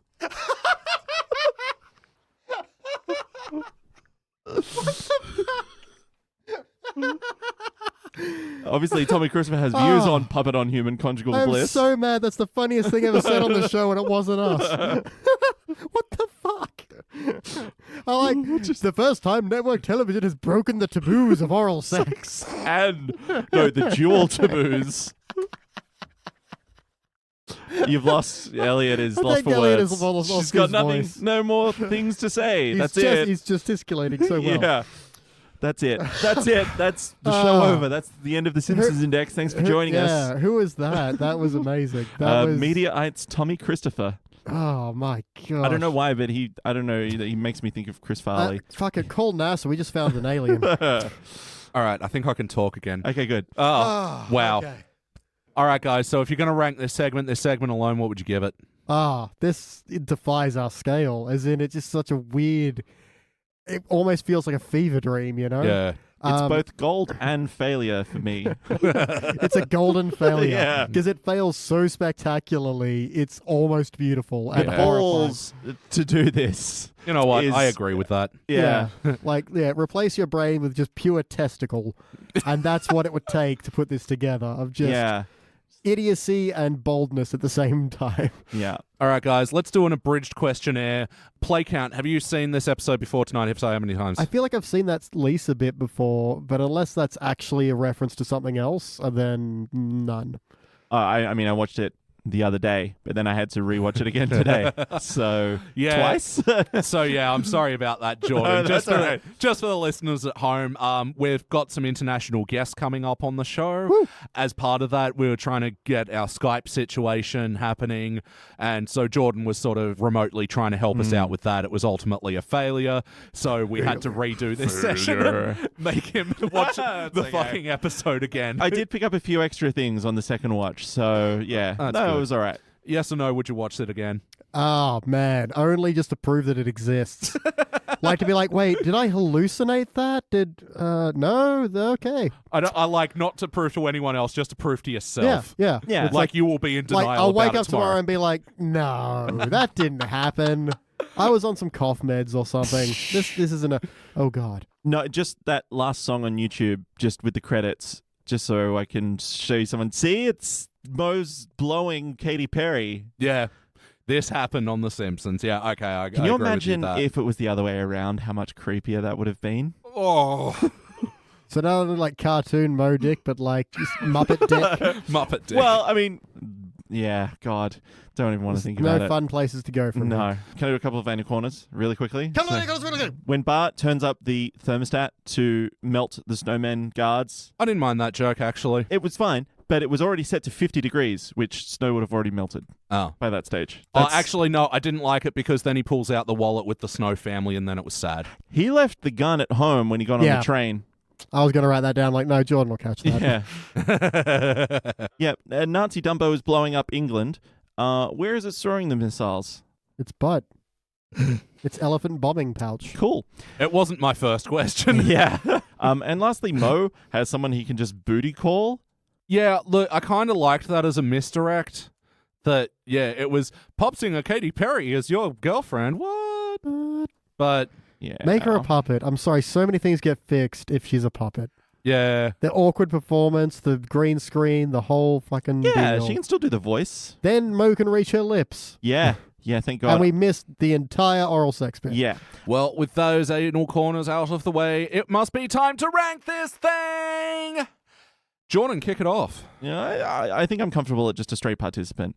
Like, the last one is really bad, but also really good, but really bad. But the others are just really bland. So I think it averages out for me to just a plain participant, and that's all I need to say. Fair enough, BT. It's a tough one because I'm like, in the segments, participant, failure, fail participant, and then golden failure.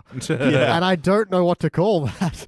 So outside of calling it a golden failure of just you kind of almost have to see it to believe this happened, I'm going to just straight up fail. It's such a fever dream of nonsense. Yeah. And even the parts that are okay or kind of good just get lost. And the fact that that's what I'm going to remember. I'm going to remember the fever dream of nonsense. Yeah, I'm failing this one as well. Yeah. It's unpleasant. It's an unpleasant watch. And a lot of sense of why the fuck are they doing this? Yeah, but why was still one of my big notes on this one. It just feels like Dan Castellaneta just took his wife out for a night and like, hey, I bet we can write an entire episode before the Yeah. dessert gets here. And they did. And look, this is the third of these vignette episodes that we've done, and the common theme that I've noticed with the ones that we've done anyway is that they don't have a lot of time to work with in these three stories. And from doing Treehouse of Horror, they should be good at this by now. Yeah. And this is season 22. They've had 21 Treehouse of Horrors come before this. And they've had great Treehouse of Horror. They know how to use the 7-minute time effectively. And so, look, if you're going to go in and sort of forego most of the framework and cram in 4 stories, you got to make them work. And they just, bad time management throughout Yeah. them all. The counter argument I would say to that is, yes, they've had 22 seasons to perfect storytelling, and yet all the garbage HD normal episodes Yeah. are proven that they don't know what they're doing anymore. Well, no, that's it. And, you know, this one will average out into being a shiny failure. It's actually the first shiny failure we've had in a very long time. It'll be joining other such episodes as Marge versus Seniors, Singles, Childless Couples, Teens and Gays, whatever, the fucking roofie episode. Codependence Day, where Homer puts Marge in the driver's seat of the car after the DUI. 10% Solution, which I did with you, Yeah. Jordan, a few weeks ago Yep. with Joan Rivers and that. And Kiss Kiss Bang Bang Galore, another episode written by Dan Castellaneta and Deb LaCusta. Yep. Well, actually, yeah, you just said 10% Solution was another one written by them as well, wasn't it? Oh my god, it was. Shiny Failure is where Dan and Deb exist. I'm glad I got a shiny failure because I think it really, like, it's like, oh, that's a piece of garbage, but there is that just, like, little sparkle that you're like, Yep. what is that? What is that? You gotta look at that. Is that gold or tinfoil? Yeah. Oh, no. All right, guys, that about does it for tonight, and that also caps off Vignettes of Vignettes, the first ever one. God, this has Hooray. taken so many months to finally put together. Yeah, I know. We recorded the first one, like, maybe last year. Yeah. What are you talking about? It. We all did it in one day. Oh, yeah. Yeah, Insert Nick and names Shag are here. standing outside the door. Yes. Hey guys, sorry to make you stand outside in the cold. Don't touch that pizza. sorry. That's my pizza. And yeah, on behalf of Danny Rosewell and Captain Nick, thank you for joining us. That's been BT Calloway. Goodbye, farewell, shop Quickie Mart and save. Goodbye, Jordan. Adieu. Auf Wiedersehen. Aloha. And I've been your host, Elliot J. O'Neill. That's all the mustard in the house. But that's not my belly button. And say stop. Thank you for listening to the Simpsons Index podcast, which is also an online spreadsheet available at thesimpsonsindex.com. You can chat to us online at facebook.com/The Simpsons Index or at Simpsons Index on Twitter. And now, please stay tuned for the bonus scenes. No, I totally agree with that. And because like I generally like season Januarily? Januarily. I only like this episode in January. Yeah. Yeah, that falls off all the time. Oh, good. And written by Dan Castellaneta. Dan Castellaneta. Dan Canasters. Dan Canasters. Dan Castanets. Written by Dan Castellaneta. Fuck, I'm never going to get this right. Castellaneta. Written by the guy who voices Homer. Yeah, all I know from Greek mythology is the Rush song Hemispheres. One day I'm going to have to take you to a museum. Something like that. Like something that isn't involved in a Rush. We may look at some moving pictures. I don't know. Yay! Or as Rush would say, yeah! Sorry, you did Latin as well, didn't you? I didn't do Latin. Oh, no. okay. I have a minor in applied linguistics, but Oh, nice. not a particularly useful element of my You're degree. talking to a but- bachelor of music here. Oh, yeah.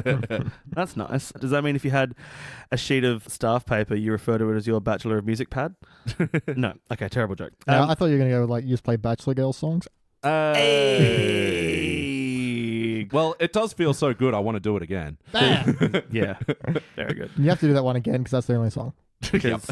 No, they had Permission to Shine. Ah, okay. Give Wait, was that? myself permission to shine. Was that? I thought it was like Vanessa Amorosi No, or some shit. she had a song called Shine. Ah, okay, well, there we go. Yeah. Damn you, early aughts. But damn you, early aughts, Jay O'Neill. So, get your shit together, Elliot. What's this? I usually have the... Your shit together. Oh, that's right. You talk about the other episodes Yep. that have done this ranking. All right, so this will average out into being a shiny participant, which... Isn't it just amazing, BT, that the early aughts just had that list of other shiny participants ready to go? Like we I didn't know, have we yeah. didn't have to sit here for any time. He just knew it off the top of his head. Yeah. Seamless. Remarkable.